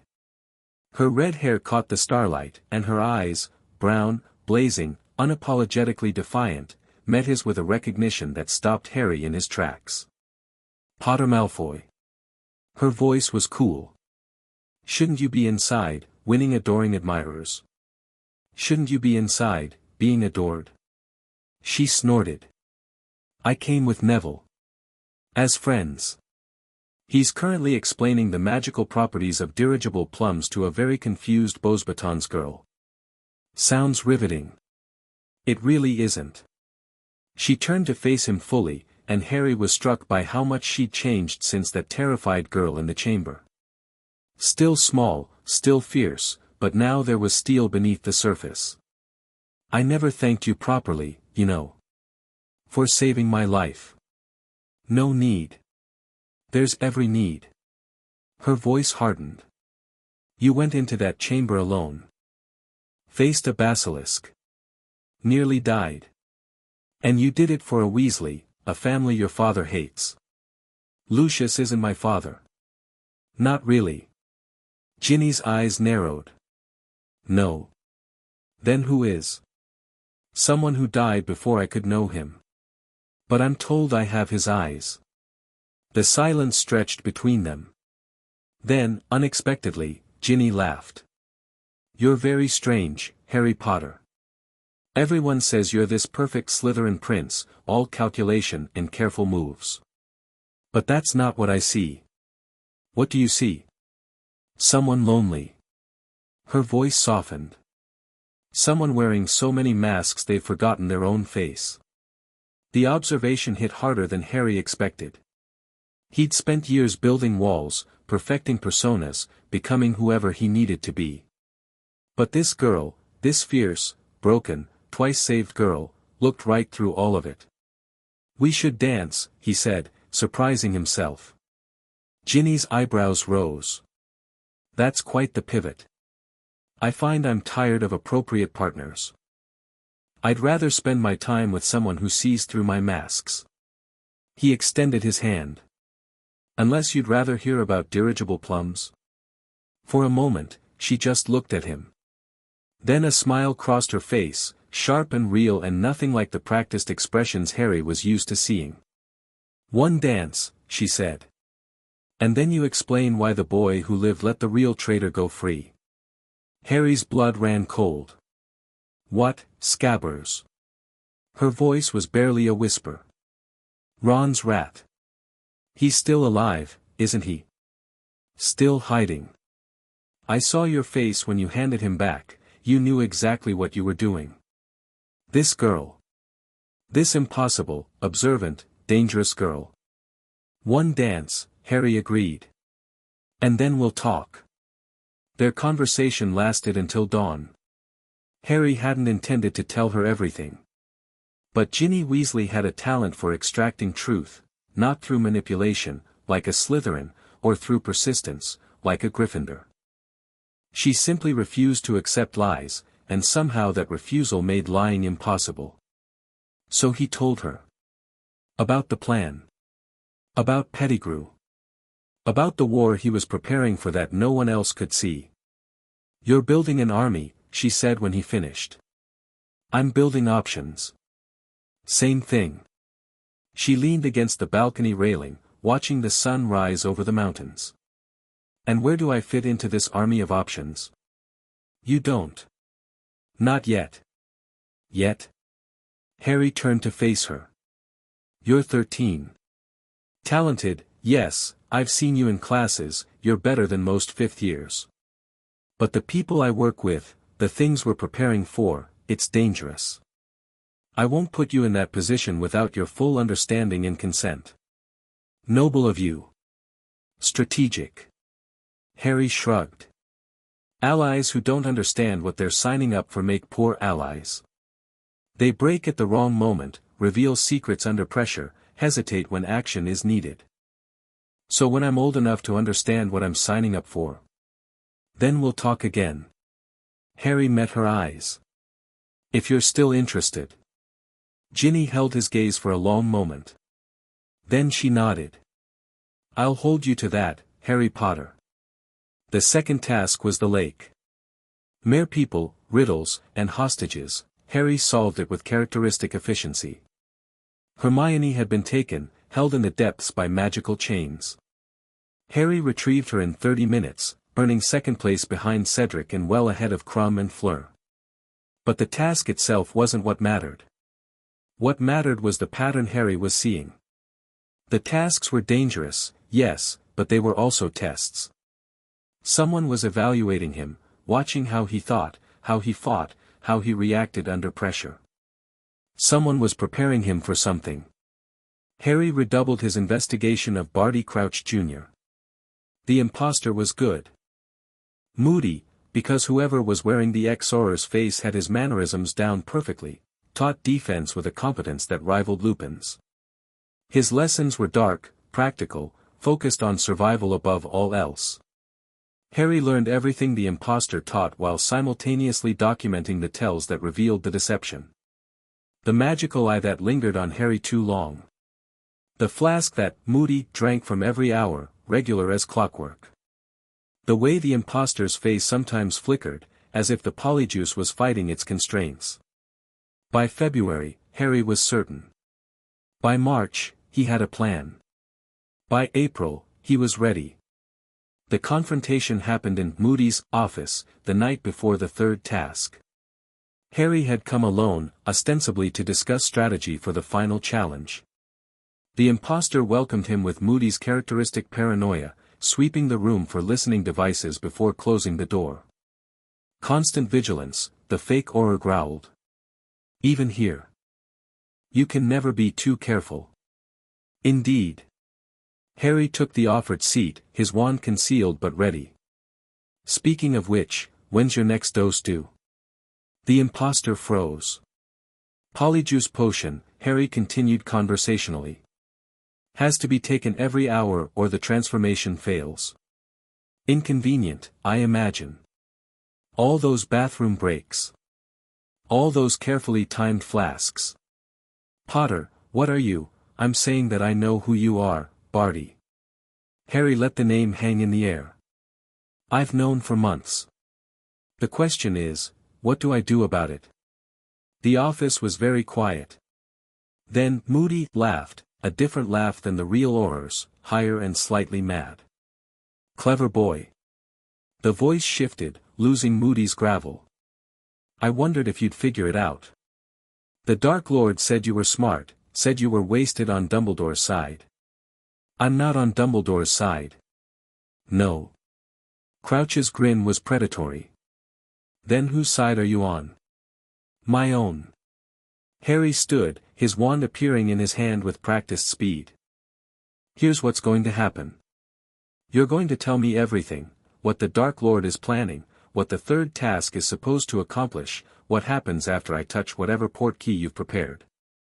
And in exchange, I won't hand you over to Dumbledore tonight. And if I refuse? Then I stun you, call the headmaster, and watch you get kissed by Dementors. Harry's voice was cold. Your choice. Crouch studied him for a long moment. Then, slowly, his grin widened. The Dark Lord was right about you. You would have made a magnificent Death Eater. Maybe. But I'll settle for being a magnificent enemy. Harry's wand didn't waver. Talk. The plan was elegant in its cruelty. The Triwizard Cup was a portkey, designed to transport whoever touched it to a graveyard in Little Hangleton. There, using Harry's blood of the enemy, forcibly taken, Voldemort would be resurrected in a new body, stronger than ever. Harry listened to every detail, committing them to memory. Why tell me this? He asked when Crouch finished. You know I'll try to stop it. Because the Dark Lord wants you to know.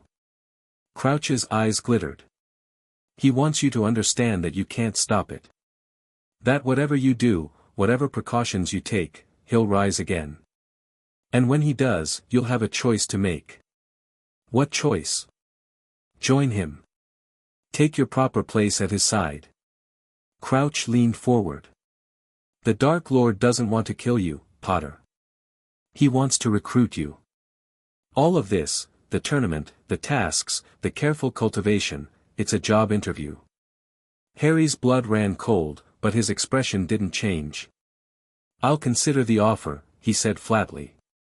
Right after I destroy everything he's built. He raised his wand. Stupefy. Dumbledore's face, when Harry explained the situation, was a masterpiece of controlled emotion. You've known since February, the headmaster said slowly. And you waited until now to tell me? I needed to know the full plan. Now I do. I risked exactly what was necessary. Harry's voice was hard. If I'd reported my suspicions immediately, Crouch would have been captured, but the plan would have continued with someone else. By letting it play out, by extracting intelligence, I've given us something we didn't have before, foreknowledge.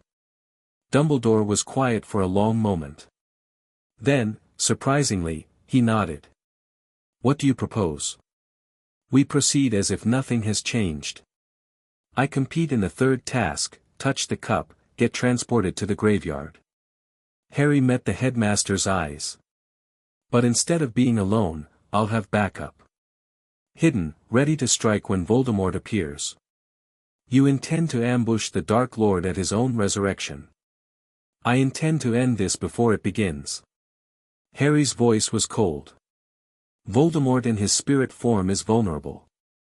The ritual to restore him requires specific conditions. If we disrupt those conditions, kill the servants, destroy the materials, interrupt the ceremony, he'll be weakened. Maybe weak enough to destroy permanently. And if the ambush fails? Then I die in that graveyard, and you have the same situation you'd have had if I'd never discovered the plot. Harry shrugged. The risk is acceptable. Dumbledore studied him with those penetrating blue eyes. You're very calm about the prospect of your own death. I've been preparing to die since I was 7 years old. Harry's voice didn't waver.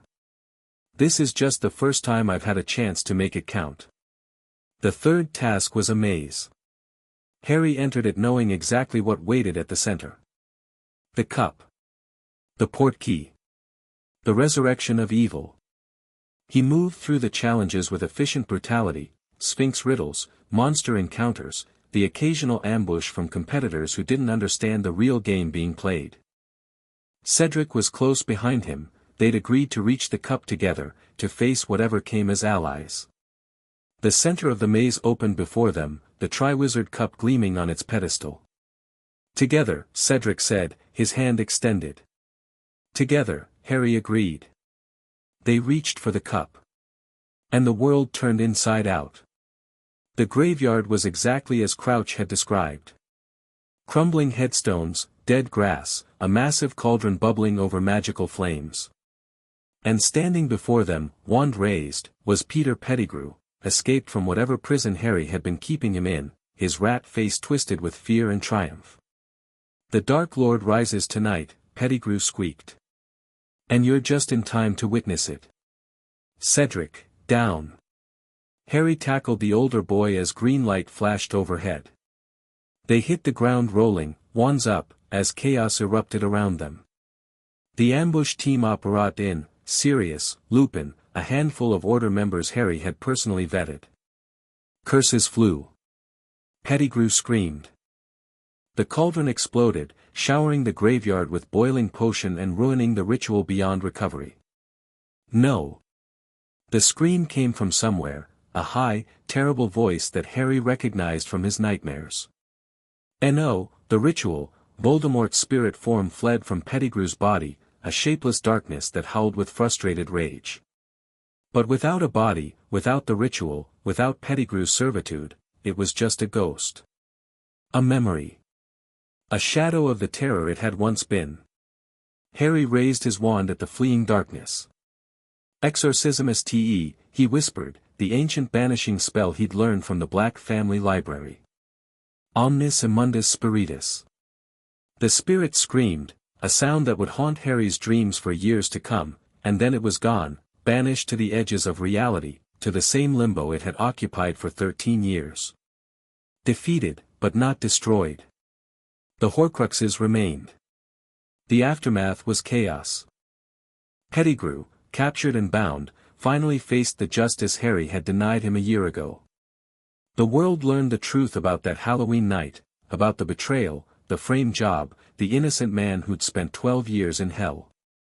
Barty Crouch Jr. was kissed by Dementors before he could testify, silenced by a ministry that feared what he might reveal. And Harry Potter stood at the center of it all, hailed as a hero for the second time in his life. You saved us, Cedric said, gripping Harry's shoulder. All of us. If you hadn't figured out the plan, hadn't prepared, we saved each other. Harry's voice was tired but genuine. That's what allies do. Cedric smiled, that golden, uncomplicated smile that Harry had learned to treasure. Partners. Partners. That summer, Harry turned 15 and began planning the next phase of the war. Voldemort was weakened but not dead. The Horcruxes, however many remained, still anchored him to the world of the living. Until they were destroyed, the Dark Lord would return again and again, a cancer that couldn't be excised. Harry would find them. Every last one. And when he did, the serpent he'd been raising in the enemy's nest would finally strike. The game continued. Chapter 3 and Chapter 4, The Order of Shadows. The summer of 1995 tasted like ash and anticipation. Harry stood at the window of Grimmauld Place, watching rain streak down the grimy glass. Behind him, the ancient house groaned and settled, its dark magic restless in ways that matched his mood. Voldemort had been banished, not destroyed. The resurrection ritual had failed, but the Dark Lord's spirit still lurked somewhere in the shadows, waiting for another opportunity. And the Ministry, blind, foolish, desperate to believe the nightmare was over, had declared the threat eliminated. Cornelius Fudge had given a press conference that morning. "The crisis is past," he'd announced, his lime green bowler hat slightly askew. Thanks to the heroic efforts of young Mr. Potter Malfoy and the Auror Department, the remnants of He Who Must Not Be Named's followers have been neutralized. The wizarding world can rest easy.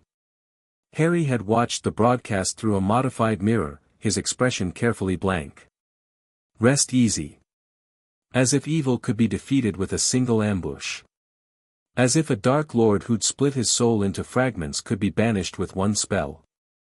The Ministry wanted to believe the war was over.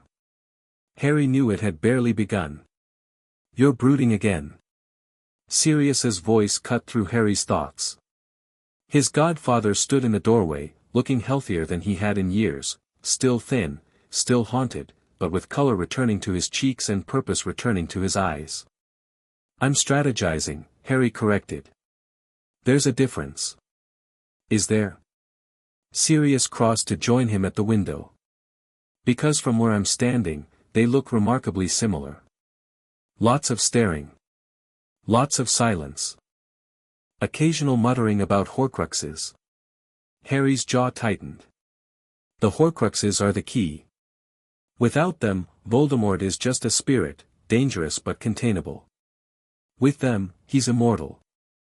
We need to find them before he finds another way to resurrect himself." "We will." Sirius's voice was certain. "But not today. Today, you're 15 years old, and there are people downstairs who want to celebrate that fact. I don't need, it's not about what you need." Sirius gripped Harry's shoulder, his touch gentle but firm. "It's about what the people who love you need. Hermione's been baking for 3 days. Ron's been practicing some ridiculous Quidditch move he wants to show you. Even Ginny." He trailed off, a knowing smile crossing his face. "Well. Ginny's been asking about you." Harry felt something warm flicker in his chest, quickly suppressed. "Ginny's 14. And you're 15. What's your point?" "My point is that I don't have time for." Harry struggled for the right word. "Distractions. Distractions." Sirius laughed, a real laugh, free and easy in a way that still surprised Harry every time he heard it. "Kid, if you think Ginny Weasley is a distraction, you haven't been paying attention. That girl is a weapon. Smart, fierce, absolutely ruthless when she needs to be." He paused. "Reminds me of someone, actually. I'm not ruthless. You kept Peter Pettigrew alive for a year as an intelligence asset while letting the world think he was dead. You identified a Death Eater infiltrator and used him for information instead of turning him in. You planned an ambush at your own potential murder site."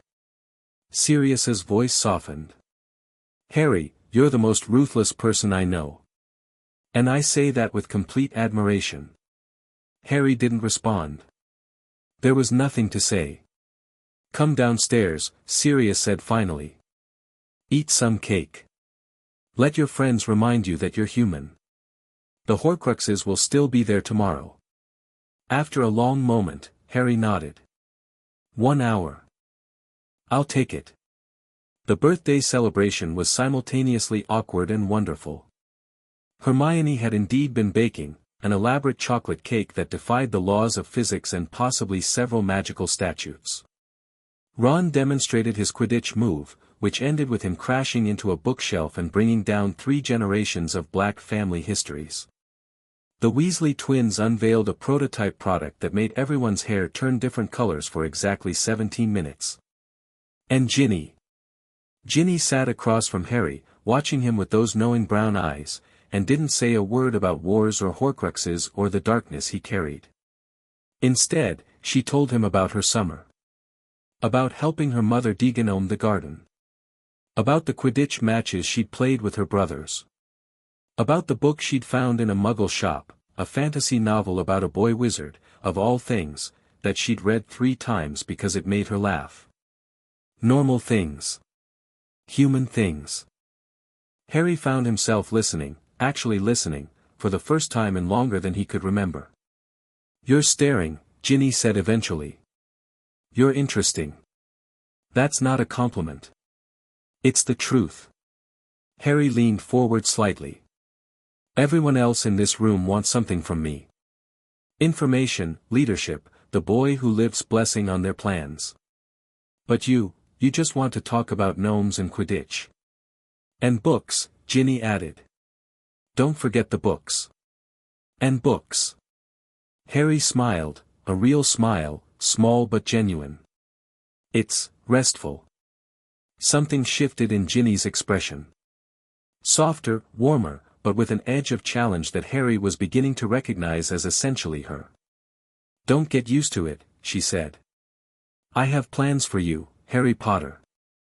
Big plans. But those can wait until you've eaten your cake." "What kind of plans?" "The kind that require you to stop brooding and start living." She stood, brushing cake crumbs from her dress. "Now come on. Ron's about to demonstrate another Quidditch move, and someone needs to catch him when he falls." Harry watched her walk away, feeling something unfamiliar stir in his chest. Ginny Weasley was dangerous. He was beginning to suspect he didn't mind. The Order of the Phoenix convened that evening. Dumbledore had reactivated the old resistance network in the wake of the graveyard confrontation. Grimmauld Place served as headquarters, Sirius's contribution to the cause, along with his intelligence and his absolutely unwavering loyalty. Harry wasn't technically a member. He was 15, still a student, supposedly too young for the real work of war. But he attended every meeting anyway, sitting in the shadows while the adults argued about strategy and resources. Tonight's meeting was tense. "The Ministry refuses to acknowledge the threat," Kingsley Shacklebolt reported, his deep voice heavy with frustration. "Fudge has convinced himself that the resurrection attempt was the Death Eater's last gasp.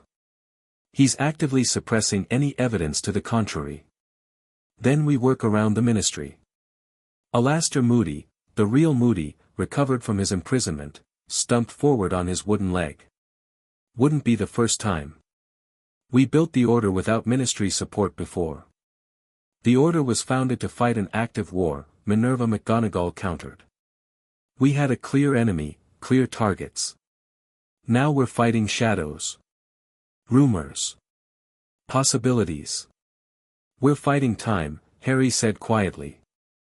Every head turned toward him. He'd been so still in his corner that most had forgotten he was there. "Voldemort is weakened," Harry continued, stepping into the light. "The failed resurrection cost him. But he's not destroyed, not as long as his Horcruxes exist. Right now, he's rebuilding. Gathering strength. Looking for another way back to a body. We have a window, months, maybe a year, before he finds one. If we haven't located and destroyed the Horcruxes by then we'll be fighting the same war we fought before," Dumbledore finished. His blue eyes met Harry's across the room. "With the same result. Worse," Harry corrected. "Last time, he didn't know we knew about the Horcruxes. This time, he'll be prepared. He'll move them, protect them, maybe create more. Our one advantage is surprise, and we're wasting it arguing about Ministry politics." The silence that followed was uncomfortable. "The boy has a point," Moody growled finally. "What do you know about these Horcruxes, Potter? Locations, quantities, anything useful?" Harry had been waiting for this question. I know he created at least 5, he said. The diary I destroyed in my second year. A ring that belonged to his mother's family. A locket that belonged to Salazar Slytherin. A cup that belonged to Helga Hufflepuff. And something of Ravenclaw's, probably the lost diadem. He paused.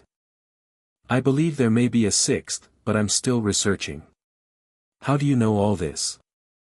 Emmeline Vance asked, her voice sharp with suspicion. Research. Deduction.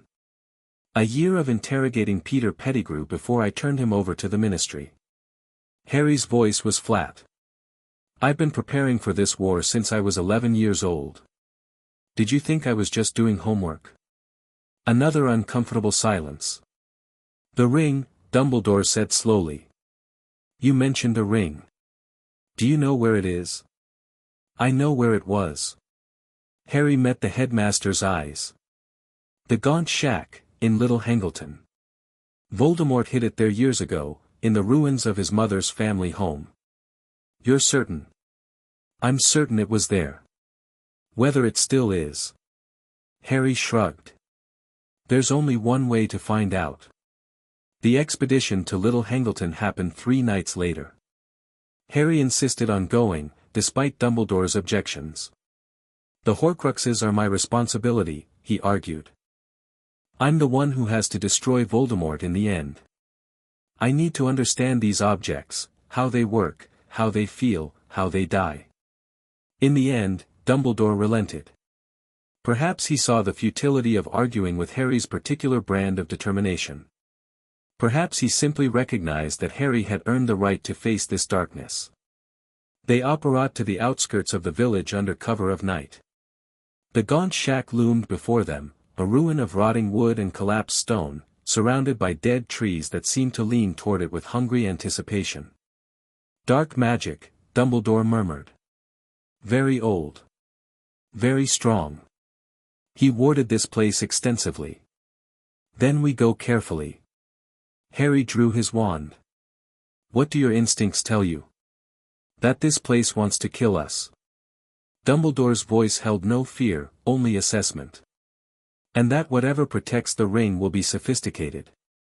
Tom was always clever with his traps. They spent an hour dismantling the outer wards, layer after layer of cursed barriers, each one more vicious than the last. Harry worked alongside Dumbledore, matching the headmaster spell for spell, and didn't miss the way the old wizard's eyebrows rose at his proficiency. The Malfoy library, Harry said in response to the unasked question. Say what you will about Lucius, he has an excellent collection of theoretical dark magic texts. I've always said that knowledge itself is neutral. It's the application that determines morality. Convenient philosophy for a man who keeps the restricted section stocked with books that could level cities. Dumbledore chuckled softly. Touché. The final ward fell, and they entered the shack. The ring sat on a rotted wooden table, gleaming with malevolent beauty. It was gold, set with a black stone that seemed to drink the light. Harry felt the Horcrux immediately, a presence, a wrongness, a whisper at the edge of his thoughts that promised power and understanding if he would just put it on. Don't touch it, Dumbledore warned. The compulsion is strong. Even I feel it calling. I know. Harry studied the ring from a safe distance. There's something else, though. The stone, it feels different from the diary. Older. More, complete. The resurrection stone. Dumbledore's voice was barely a whisper. I suspected, but I wasn't certain. The symbol on the band, the Deathly Hallows. Harry's eyes narrowed. The children's story? Not just a story. Dumbledore moved closer to the ring, his face tight with something that might have been desire. The Hallows are real, Harry. 3 objects of immense power, created by death itself, or by 3 very clever brothers, depending on your preferred version. The Elder Wand. The Resurrection Stone. The Cloak of Invisibility. Harry's hand moved unconsciously to the cloak folded in his pocket. His father's cloak. The cloak that had been passed down through generations without ever losing its power. I have one of them, he said slowly. The cloak. Yes. It was your father's, and his father's, back through centuries to Ignotus Peverell himself. Dumbledore's eyes were fixed on the ring. And if I'm not mistaken, this stone has been in Tom's family just as long. The Gaunts were descendants of Cadmus Peverell, the second brother, who received the stone. Which means the Elder Wand is out there somewhere. Indeed. Dumbledore was quiet for a moment. Harry, there is something I must confess. When I was young, younger than you are now, I became obsessed with the Hallows. I believed that if I could unite all three, I would become the Master of Death. Invincible. Immortal. His voice cracked slightly. My obsession cost me everything. My family. My integrity. Nearly my soul. Harry listened, filing this information carefully. Dumbledore rarely spoke of his past. That he was doing so now, here, meant something. Why are you telling me this? Because that ring, Dumbledore's hand trembled slightly, reaching toward it. That ring contains the stone I sought for so many years. The temptation to take it, to use it, to see my sister again. Harry moved without thinking. His hand closed around Dumbledore's wrist, pulling the old wizard back from the table. The contact broke whatever spell had been building, and Dumbledore's eyes cleared. Thank you, the headmaster said quietly. It seems I am not as resistant as I believed. The Horcrux amplifies desire, Harry said. The diary did the same thing, found your deepest want and twisted it into a weapon. We need to destroy this without touching it. The curse. Dumbledore studied his hand, which had gotten closer to the ring than Harry had realized. There's a withering curse on the band. Anyone who puts it on dies. Slowly and painfully. Harry pulled a basilisk fong from his bag, one of several he preserved from the Chamber of Secrets, specifically for this purpose. Stand back. He didn't give himself time to think, to feel the Horcrux's pull. He simply drove the fong through the black stone with all his strength. The scream that erupted was inhuman, 1,000 voices crying out in rage and agony. Black smoke poured from the cracked stone, coiling into shapes that might have been faces before dissolving into nothing. Then silence. The ring lay broken on the table, its malevolence extinguished. One more Horcrux destroyed. 3 down, Harry said as they walked back through the dead forest. At least 3 to go. The locket and the cup, Dumbledore agreed. And whatever Ravenclaw artifact he chose. Plus your mysterious 6th. Harry nodded slowly. I have theories about the 6th. But I need more information before I'm certain. Care to share? Not yet. Harry met the headmaster's eyes. When I know for sure, you'll be the first person I tell. Dumbledore accepted this with a slight nod. You've changed, Harry. These past years, you've become something I didn't anticipate. Is that a problem? I don't know yet. The old wizard's voice was thoughtful. You're harder than your father was. More pragmatic. In many ways, you remind me of myself at your age, and that terrifies me. Because of the Hallows? Because of what my younger self was willing to sacrifice for power. Dumbledore stopped, turning to face Harry directly. I see the same willingness in you. The same calculation, the same readiness to use any tool, any method, to achieve your goals. It makes you effective. It may also make you dangerous. Harry considered this. I'm not seeking power for its own sake. I'm seeking the destruction of Voldemort. Tom told himself something similar, once. Dumbledore's voice was gentle but unflinching. He too began with a goal he considered righteous. The preservation of magic. The elevation of wizard kind. The destruction of those who threatened our world. I'm not Voldemort. No.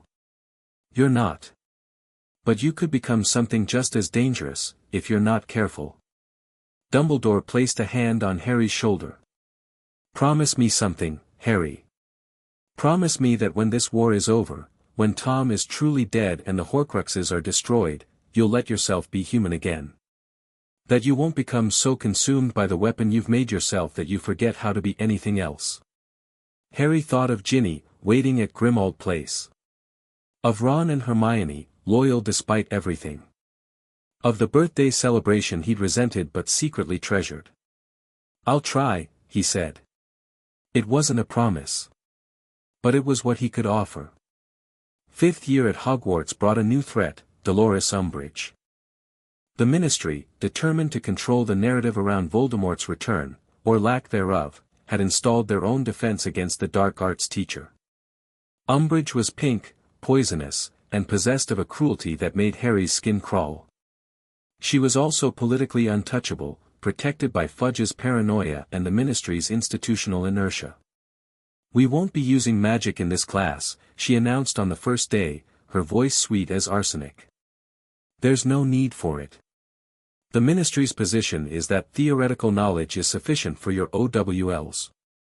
Harry sat in the back of the room, his expression perfectly neutral, while internally he began planning her destruction. The resistance started small. Hermione's idea, originally, a secret study group where students could actually learn defensive magic. Harry refined it, expanded it, transformed it from a study group into something more. "We're not just teaching spells," he told the assembled students in the room of requirement. 25 faces looked back at him, Gryffindors, Ravenclaws, Hufflepuffs, even a handful of Slytherins who'd been carefully vetted. "We're building an army." "An army for what?" Zacharias Smith demanded. "The Ministry says you know who is gone." "The Ministry is lying." Harry's voice was flat. "Voldemort is weakened, not destroyed. He will return. When he does, we need to be ready." "How do you know?" "Because I fought him." Harry let that sink in. "Twice. Once in my first year, once in the graveyard. He's too powerful, too determined, too anchored to this world to simply disappear. The question isn't whether he'll return. It's whether we'll be prepared when he does." The room was very quiet. "What do you want from us?" Neville asked finally. "I want you to learn. To practice. To become the kind of wizards who can protect themselves and others." Harry's gaze swept the assembled students. "Some of you will fight. Some of you will spy. Some of you will heal or research or support in ways that don't involve combat. Every role matters. Every person in this room has something to contribute." "And what do you call this, army?" Susan Bones asked. Harry considered. The Order of the Phoenix was already taken. The D.A., Dumbledore's army, was what Hermione had originally suggested, but it felt wrong. Dumbledore was a symbol, but this wasn't his fight. "The Covenant," Harry said finally. "We're bound by a promise to each other, to train, to protect, to stand together when the darkness comes. That makes us a covenant." "Dramatic," Draco murmured from the corner where he stood with the other Slytherins. But he was smiling. "Effective," Harry corrected.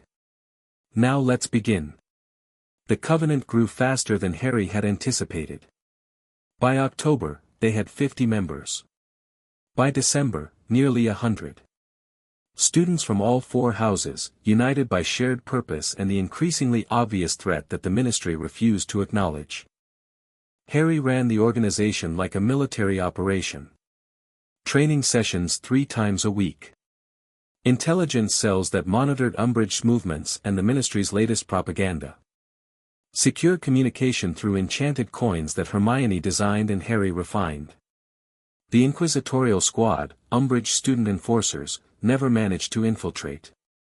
Harry's security protocols were too tight, his loyalty checks too thorough. The Room of Requirement became their sanctuary, a fortress that couldn't be found by those who wished them harm. "You're enjoying this," Ginny observed during a late-night training session. Harry looked up from the dueling demonstration he'd been preparing. They were alone in the room, the session had ended an hour ago, but neither had left. Enjoying what? Building something. Leading. Ginny twirled her wand absently. You're good at it, you know. The way people listen when you talk. The way they want to follow you. It's manipulation, Harry said. Careful cultivation of loyalty through shared purpose and demonstrated competence. It's charisma. Ginny stepped closer. Don't reduce it to tactics. Some of what you do can't be taught or faked. People trust you, Harry. Really trust you. That matters. Harry didn't have a response to that. He'd spent so long thinking of relationships in terms of utility and leverage that genuine trust felt like a foreign concept. Why are you here? He asked instead. The session ended. You should be in your dormitory. Should I? Ginny's voice was light, challenging. Is that an order from my commanding officer? It's a question from someone who's noticed you staying late more and more often. Ginny was quiet for a moment. Then she sat down on one of the practice mats, her legs crossed, her expression turning serious. I had nightmares again last night, she said. About the chamber. About Tom's voice in my head, making me do things I couldn't remember. About losing control of my own body while something else wore my face. Harry sat across from her, his own memories of possession, of Voldemort's presence in his mind, the connection through his scar, rising unbidden. The dreams don't stop, he said quietly. Not completely. But they get easier to manage. Do they? No. Harry's voice was honest, rough. That was a lie. They don't get easier. You just get stronger. Strong enough to bear them. Ginny studied him for a long moment. Then, without warning, she leaned forward and kissed him. It was brief, barely more than a brush of lips, but Harry felt it like lightning through his entire body. When she pulled back, her cheeks were flushed but her eyes were steady. I've wanted to do that for months, she said. Possibly years. I kept waiting for the right moment, the right circumstance. But with you, there's never going to be a right moment. There's always going to be another crisis, another threat, another reason to wait. Ginny, I'm not asking for anything, she continued. I know you have your war. I know you're not built for normal relationships. But I need you to know that I'm not going anywhere. Whatever you're planning, whatever darkness you're walking into, I'm walking into it with you. Not as a distraction. As a partner. Harry's carefully constructed walls trembled. He'd kept people at arm's length for so long. Used them, yes, cultivated their loyalty, directed their efforts, but always from behind barriers. Safe. Protected. Alone. Ginny wasn't asking to be used. She was asking to be trusted. And trust, real trust, was the most dangerous thing Harry could give. I can't promise anything, he said finally. I can't promise I won't hurt you, or push you away, or prioritize the mission over your feelings. I've been doing this alone for so long that I don't know how to do it any other way. I'm not asking for promises. Ginny's hand found his. I'm asking for honesty. Tell me the truth, Harry. Even when it's ugly. Even when you'd rather hide behind your masks. Give me that, and we can figure out the rest together. Harry looked at their joined hands, his pale, scarred from years of magical training, hers freckled, calloused from Quidditch. Okay, he said. Truth. Ginny's smile was like sunrise. The attack came in January. Umbridge, increasingly frustrated by her inability to control the student body, had escalated to direct assault. The inquisitorial squad, armed with new powers from Fudge's educational decrees, had begun conducting raids on common rooms and dormitories, searching for evidence of subversive activities. Harry had anticipated this. The Covenant's training materials were hidden in the Room of Requirement, its communications untraceable. But one thing couldn't be hidden, the members themselves. She's making a list, Hermione reported, her face tight with worry. Names of everyone she suspects. Draco's sources say she's planning mass detentions, and not the regular kind. Blood quills, Harry said flatly. How did you? I've been monitoring her disciplinary sessions. Harry's voice was cold. I know exactly what she's been doing to students who misbehave. The question is what we're going to do about it. The Covenant's Leadership Council, Harry, Hermione, Ron, Ginny, Neville, Luna, Draco, and Blaise, sat in the room of requirement, the map of Hogwarts spread between them. We could expose her, Ron suggested. Go to the Prophet, show them what she's doing, the Prophet is ministry-controlled, Blaise countered. They'd bury the story. Or spin it as, necessary discipline for dangerous students. What about the Quibbler? Luna's dreamy voice cut through the argument. Daddy would publish anything I asked.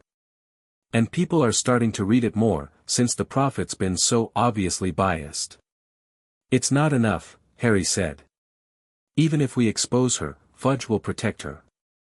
She's his agent in the school, he can't afford to lose her without losing face. Then we remove her ourselves, Draco said quietly. Every eye turned to him. She's a government official, Hermione protested. We can't just, can't we? Draco's gray eyes were hard. She tortures children with dark artifacts. She silences dissent. She's building a network of informants and collaborators. How long before she does something worse? How many students have to suffer before we act? He has a point, Neville said slowly. My grandmother taught me that some evils can't be fought through proper channels. Sometimes you have to take direct action. Harry listened to them argue, his mind working through possibilities. Draco was right, Umbridge was dangerous, and her power was growing. But removing a ministry official was a drastic step, one that could have severe consequences for everyone involved. Unless. There's another option, Harry said. We don't remove her. We make her remove herself. How? Ginny asked. By giving her exactly what she wants. Harry's smile was sharp. She wants to find our organization. She wants to expose us, arrest us, make an example. So we let her find us, on our terms, in a location we control, with witnesses who will see exactly what kind of person she really is. A trap, Hermione breathed. A performance. Harry stood, beginning to pace. We stage a raid. Let her discover a Covenant meeting. She'll gloat, threaten, probably use her blood quills on someone in front of everyone. And we'll have it all documented, memory captures, magical recordings, multiple eyewitnesses including students from all 4 houses. She'll know it's a setup, Ron objected. She won't care. She's too arrogant, too certain of her own power. The chance to finally catch us in the act will override any caution. Harry's voice was certain. And once we have evidence that can't be suppressed, we don't go to the Prophet. We go to the Wizengamot directly. Amelia Bones is the head of magical law enforcement, and she despises Fudge. Give her proof of Umbridge torturing children, and she'll tear the ministry apart to get justice. The council was quiet, considering. It's risky, Hermione said finally. If it fails, we're all exposed. If it fails, we're no worse off than we were before. Harry met her eyes. And if it succeeds, we remove a threat while demonstrating that the ministry can't protect its agents from accountability. That sends a message, to Fudge, to the Death Eaters, to everyone watching. We're not helpless. We're not victims. We're willing to fight. One by one, the council members nodded. When? Ginny asked. Next week. We need time to prepare the evidence capture systems and brief the witnesses. Harry's gaze swept the room. In the meantime, business as usual. No one acts differently, no one arouses suspicion. We want Umbridge overconfident. And if she hurts someone during the raid? Neville asked quietly. Uses her quill on whoever she catches. Harry's expression hardened. Then we make sure the world sees exactly what kind of monster the Ministry put in charge of children. The trap worked perfectly. Umbridge burst into the room of requirement during a training session, her inquisitorial squad flanking her, triumph written across her toad-like face. 20 Covenant members were present, exactly enough to seem like a victory, not enough to suggest she'd walked into an ambush. Well, well, she simpered, pulling out her wand. The famous Covenant. You children thought you could hide from me? From the Ministry? We weren't hiding, Harry said calmly. We were waiting. The confusion that flickered across her face was delicious. Waiting? For what? For you to do exactly what you always do. Harry gestured at the students around him. Threaten. Intimidate. Hurt anyone who defies you. The only difference is that this time, everyone will see. Umbridge's eyes narrowed. What are you? The room is sealed, Professor. Warded against exit, against interference, against memory modification. Harry's voice was pleasant, conversational. Everything that happens from this moment forward is being recorded by 17 different devices, observed by 43 witnesses through two-way mirrors, and documented for presentation to the Wizengamot. The color drained from Umbridge's face. You're bluffing. Am I? Harry smiled. There's only one way to find out. Do what you came here to do. Punish us. Use your blood quill, the way you've used it on so many students already. Give Amelia Bones the evidence she needs to destroy you. The silence stretched. Harry could see Umbridge calculating, trying to find a way out, a way to turn this to her advantage. But there wasn't one. Either she backed down and lost face, or she proceeded and created evidence of her own crimes. You think you're clever, she finally spat. You think this changes anything? The minister will protect me. He'll bury your evidence, silence your witnesses, the minister isn't here. Harry stepped forward, and despite being a foot shorter than her, somehow he seemed to loom. And the Wizengamot doesn't answer to him. Neither does the international community, which will receive copies of tonight's recordings within the hour. Neither does the Daily Prophets competition, who are always hungry for stories the mainstream papers won't touch. You wouldn't, I would. I have. It's already done. Harry's voice dropped to a whisper. You made a mistake, Professor. You thought you were dealing with children. With victims. You forgot that some of us have been fighting monsters since before you learned to lie. Umbridge stared at him, and for the first time, Harry saw real fear in her eyes. What do you want? She whispered. Your resignation. Tonight. Full public acknowledgement that you exceeded your authority and harmed students. Departure from Hogwarts by morning. And if I refuse? Then the evidence goes out anyway, and you face the Wizengamot tomorrow. Your choice. Harry shrugged. But I'd hurry. The recording devices only have about an hour of storage left. Umbridge resigned at midnight. Her letter of personal regret for any misunderstandings appeared in the Prophet the next morning, alongside anonymous testimony about her disciplinary methods. Fudge tried to suppress the story, but it had already spread too far. The Quibbler's Special Edition, distributed by Covenant members through every channel they could find, made sure of that. By the end of the week, Amelia Bones had opened a formal investigation. By the end of the month, Umbridge was facing charges before the Wizengamot. By the end of the year, she would be in Azkaban. You destroyed her, Hermione said, her voice somewhere between awe and horror. Completely. Professionally. Personally. Everything. I removed a threat. Harry's voice was flat. She was hurting students. She would have continued hurting students. The only language people like her understand is power, so I showed her what real power looks like. And you don't feel anything? No, satisfaction. Regret? Harry considered the question. I feel tired, he said finally. I feel like there's always another battle, another enemy, another problem that needs to be solved through violence or manipulation or both. And I feel like every time I win one of these battles, I lose a little piece of whatever makes me human. Hermione was quiet for a long moment. That's why you have us, she said softly. Me and Ron and Ginny and the others. We're not just your army, Harry. We're your anchors. The people who remind you what you're fighting for. And if I forget anyway, then we'll remind you. Hermione's voice was firm. As many times as it takes. The Department of Mysteries called to Harry in his dreams. He saw corridors of shifting stone, doors that led to impossible places, a room filled with gleaming prophecy orbs. And at the center of it all, a veil of darkness that whispered with voices he almost recognized. He woke knowing two things.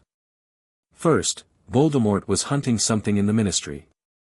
Something connected to Harry, something that explained why the Dark Lord had chosen to kill his parents instead of any other magical family. Second, the prophecy. The full prophecy, not the fragment Dumbledore had shared, but the complete prediction that had shaped Harry's entire life. He needed to know what it said. He needed to know why he mattered. The prophecy is dangerous, Dumbledore warned when Harry raised the subject. Its contents could be used against you.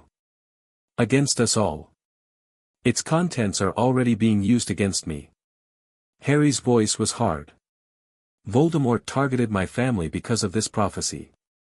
He spent 14 years trying to kill me because of this prophecy. I have a right to know what it says. Dumbledore was quiet for a long moment. You're correct, he said finally. You do have that right. But I ask that you prepare yourself. What you're about to hear, it will change how you understand everything. Harry sat down, his hands steady despite his racing heart. Dumbledore retrieved a stone basin from his cabinet, a pensive, Harry recognized. The headmaster touched his wand to his temple, drawing out a silver strand of memory, and deposited it in the swirling surface. This is the memory of the prophecy's delivery, Dumbledore said. Sybil Trelawney, in the Hog's Head Inn, 17 years ago. I was the only witness, or so I thought. Harry leaned forward and let the memory take him. The Hog's Head was dingy, smoke-filled, populated by the kind of people who didn't want to be seen. A younger Dumbledore sat across from a woman Harry recognized as his divination professor, but different, somehow. Wilder. Her eyes were unfocused, her body rigid. When she spoke, her voice was not her own. The one with the power to vanquish the Dark Lord approaches. Born to those who have thrice defied him, born as the seventh month dies. And the Dark Lord will mark him as his equal, but he will have power the Dark Lord knows not. And either must die at the hand of the other, for neither can live while the other survives. The one with the power to vanquish the Dark Lord will be born as the seventh month dies. The vision faded. Harry found himself back in Dumbledore's office, his mind reeling. Either must die at the hand of the other, he repeated slowly. Neither can live while the other survives. Yes. Dumbledore's voice was heavy. The prophecy marks you as Voldemort's destined enemy. Only you can kill him. Only he can kill you. One of you must ultimately destroy the other. You've known this for 17 years. I have. And you didn't tell me. I wanted to give you a childhood. As much of one as possible, given the circumstances. Dumbledore's eyes were sad. Was I wrong? Harry considered the question. Was he wrong? To shield a child from the knowledge that he was destined to kill or be killed.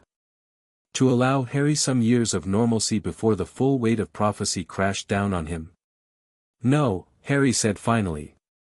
But those years are over now. I need to know everything. Every resource, every piece of intelligence, every weapon we have against Voldemort. No more secrets. No more protection. Dumbledore nodded slowly. Then we proceed as equals. Partners in this final war. Partners, Harry agreed. The attack on the Department of Mysteries came in June. Harry had known it was coming, his dreams had grown more intense, the connection to Voldemort's mind showing him flashes of the Dark Lord's plans. But knowing and preventing were different things. Voldemort lured him there with visions of Sirius being tortured, images so vivid and painful that Harry almost believed them. But he'd learned too much to trust his own perceptions, and a quick mirror call to Grimmauld Place confirmed that Sirius was safe. A trap, then. Voldemort wanted Harry in the Department of Mysteries. So Harry gave him what he wanted, but not in the way he expected. The Order of the Phoenix met the Death Eaters in the Hall of Prophecy. Harry had brought his own forces, the Covenant's best, plus every Order member he could mobilize on short notice. The battle was chaos, curses flying, shelves of prophecies shattering, fighters on both sides falling. Bellatrix Lestrange dueled with a fury that seemed almost personal, her mad eyes fixed on Harry even as she fought off 3 opponents at once. "The Dark Lord wants you alive," she shrieked. But he didn't say unharmed. Harry dodged her curse and sent back 3 of his own, forcing her to shield. "Tell your master I'm coming for him. Tell him I've destroyed 4 of his Horcruxes already, and I won't stop until they're all gone." Bellatrix's face contorted with rage. "You know nothing. You understand nothing of the Dark Lord's power. I understand that he's afraid." Harry's voice was cold. "Afraid enough to send you after me instead of coming himself. Afraid enough to hide pieces of his soul in trinkets and treasures. Afraid enough that he murdered my parents rather than let me grow up to challenge him." He smiled. "He should be afraid. I'm exactly the threat he always knew I'd become." Bellatrix screamed and launched herself at him with renewed fury. But Harry was ready. The battle ended when Dumbledore arrived. The headmaster dueled Voldemort himself in the Ministry atrium, their magic clashing in waves of power that shattered marble and shook the foundations of the building. Harry fought his way toward them, cutting through Death Eaters with spells he'd learned from the Malfoy library and techniques he'd developed in the Room of Requirement. When he finally reached the atrium, Voldemort was retreating, still powerful, still dangerous, but faced with too many opponents to continue the fight. Their eyes met across the destroyed hall. "This isn't over, Harry Potter," Voldemort hissed. "No," Harry agreed. "It isn't. But it will be. And when it ends, I'll be the one standing." Voldemort vanished, his Death Eaters fleeing with him. Harry stood in the wreckage of the Ministry of Magic, surrounded by allies and enemies, and felt the weight of prophecy settling more firmly on his shoulders. The war had truly begun. The summer after 5th year was a time of preparation. The Covenant expanded, absorbing members of the Order of the Phoenix and establishing cells throughout Britain. Harry's network of intelligence operatives, cultivated over years of careful work, provided constant updates on Death Eater movements and Ministry politics. Fudge had been forced to resign after the Ministry battle, replaced by Rufus Scrimgeour, a harder and more competent man. The new minister wanted to use Harry as a symbol, a mascot for the war effort. Harry had other ideas. "I'll support the Ministry publicly," he told Scrimgeour in a private meeting. "Give interviews, attend functions, be the boy who lived they need me to be. In exchange, you give me access. Intelligence reports. Aura resources. And you stay out of my way when I'm conducting operations the Ministry can't officially sanction." Scrimgeour studied him with the sharp eyes of a career Auror. "You're asking for a lot. I'm offering a lot. The Covenant has more active fighters than the Auror Department. We have intelligence networks you can't match. And I have information about Voldemort's weaknesses that could end this war in months instead of years." "What kind of information?" "The kind I'll share once I'm confident you can be trusted." Harry's voice was pleasant but unyielding. "Do we have a deal, Minister?" Scrimgeour was quiet for a long moment. Then he nodded. "We have a deal, Mr. Potter. For now." 6th year at Hogwarts was different. Harry moved through the castle like a general inspecting his troops. Classes continued, but they felt like a formality, a thin veneer of normalcy over the reality of war. The Covenant trained openly now, their existence an open secret that even the professors tacitly supported. Draco walked the corridors at Harry's side, his transformation from pure-blood prince to resistance leader complete. Whatever doubts he'd once harbored about his family's ideology had been burned away by watching Death Eaters torture Muggleborns in the streets. "Father was arrested last week," he told Harry one evening. "They're holding him in Azkaban pending trial." "I know." Harry's voice was neutral. Draco was quiet for a moment. "No. He made his choices. He has to face the consequences." "And your mother?" "Mother's different. She never believed in the ideology, she just wanted to protect her family." Draco's jaw tightened. "I've asked Sirius to extend her sanctuary at Grimmauld Place." He agreed. That was generous of him. It was political. Draco's smile was bitter. "Having a Malfoy defect to our side is good optics. But I'll take it." Harry nodded, making a mental note to thank Sirius later. The older wizard had come a long way from his reflexive hatred of all things Slytherin. "We received intelligence this morning," Harry said, changing the subject. "One of Voldemort's Horcruxes has been located. The locket, it's in a cave on the coast, heavily warded." "When do we move?" "Tonight." Harry met Draco's eyes. "I want you to stay here. Keep the Covenant running while I'm gone. And if you don't come back, then you become the leader." Harry's voice was matter-of-fact. "You've been my second-in-command for 2 years. You know the networks, the protocols, the strategies. If I fall, the war continues." Draco held his gaze for a long moment. Then he nodded. "Don't die, Potter." "Not planning on it." The cave was a nightmare. Harry went with Dumbledore, the two of them working through wards and traps that would have killed lesser wizards. The headmaster had aged since last year, his hand, wounded by the ring Horcrux's curse, was withered and black despite the best healing available. They found the locket on an island in an underground lake, surrounded by inferi and protected by a basin of poison. "One of us must drink," Dumbledore said, examining the liquid. "The basin won't empty otherwise." "Then I'll drink." "No."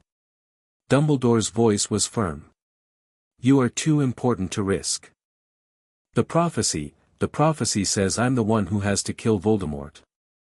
It doesn't say anything about destroying his Horcruxes." Harry stepped forward. "I'm younger, stronger, more likely to survive the poison. This isn't heroics, it's tactics." Dumbledore looked at him for a long moment. Then, incredibly, he smiled. "You really have become something remarkable, Harry. Not what I expected. Not what anyone expected." He stepped aside. "Very well. Drink. I'll be here to pull you out when it's done." The poison was agony. Harry forced it down, cup after cup, while visions of his worst memories clawed at his mind.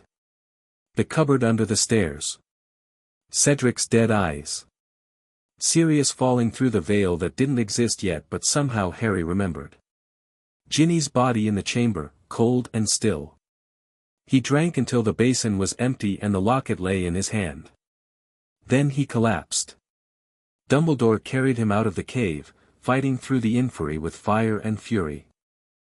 They apparat to Hogsmeade, then to the gates of Hogwarts, where the Covenant was waiting with medics and potions. Harry spent 3 days in the hospital wing, recovering from the poison while his friends took turns watching over him. Ginny was there when he woke. "You're an idiot," she said, her voice thick with tears she refused to let fall. "A complete and utter idiot. Drinking poison. Without telling anyone. Tactical necessity. Tactical necessity can go hang." She grabbed his hand, squeezing hard enough to hurt. "You don't get to die, Harry Potter. Not now. Not ever. You made me a promise. I promised to try to stay human. And humans don't drink poison for magical trinkets. Harry couldn't help it. He laughed, weak and hoarse, but real. I love you, he said. The words surprised him. He hadn't planned to say them, hadn't known he was going to until they were already out. Ginny went very still. What? I love you. Harry squeezed her hand back. I'm bad at saying it. Bad at showing it. Bad at being anything other than a weapon. But you make me want to be more than that. You make me remember why I'm fighting in the first place. Ginny's tears finally fell, but she was smiling. I love you too, you impossible, infuriating, poison-drinking idiot. She kissed him, and for a moment, the war didn't exist. The locket was destroyed the following week. Harry drove a basilisk fang through its heart, just as he'd done with the diary and the ring. The screaming was louder this time, the darkness deeper, but the result was the same. 5 Horcruxes down. Only 2 remained. The cup is in Bellatrix's vault, Hermione reported. Gringotts. The highest security the goblins offer. Then we'll need the goblins' cooperation. Harry studied the plans of the bank they'd acquired through carefully cultivated contacts. Or at least their distraction. You're planning to rob Gringotts, Ron said flatly. I'm planning to destroy a piece of Voldemort's soul. The robbery is just logistics. Mate, there's no just about robbing the most secure bank in the wizarding world. Harry smiled. That's why we have the best team in the wizarding world. The heist was set for spring.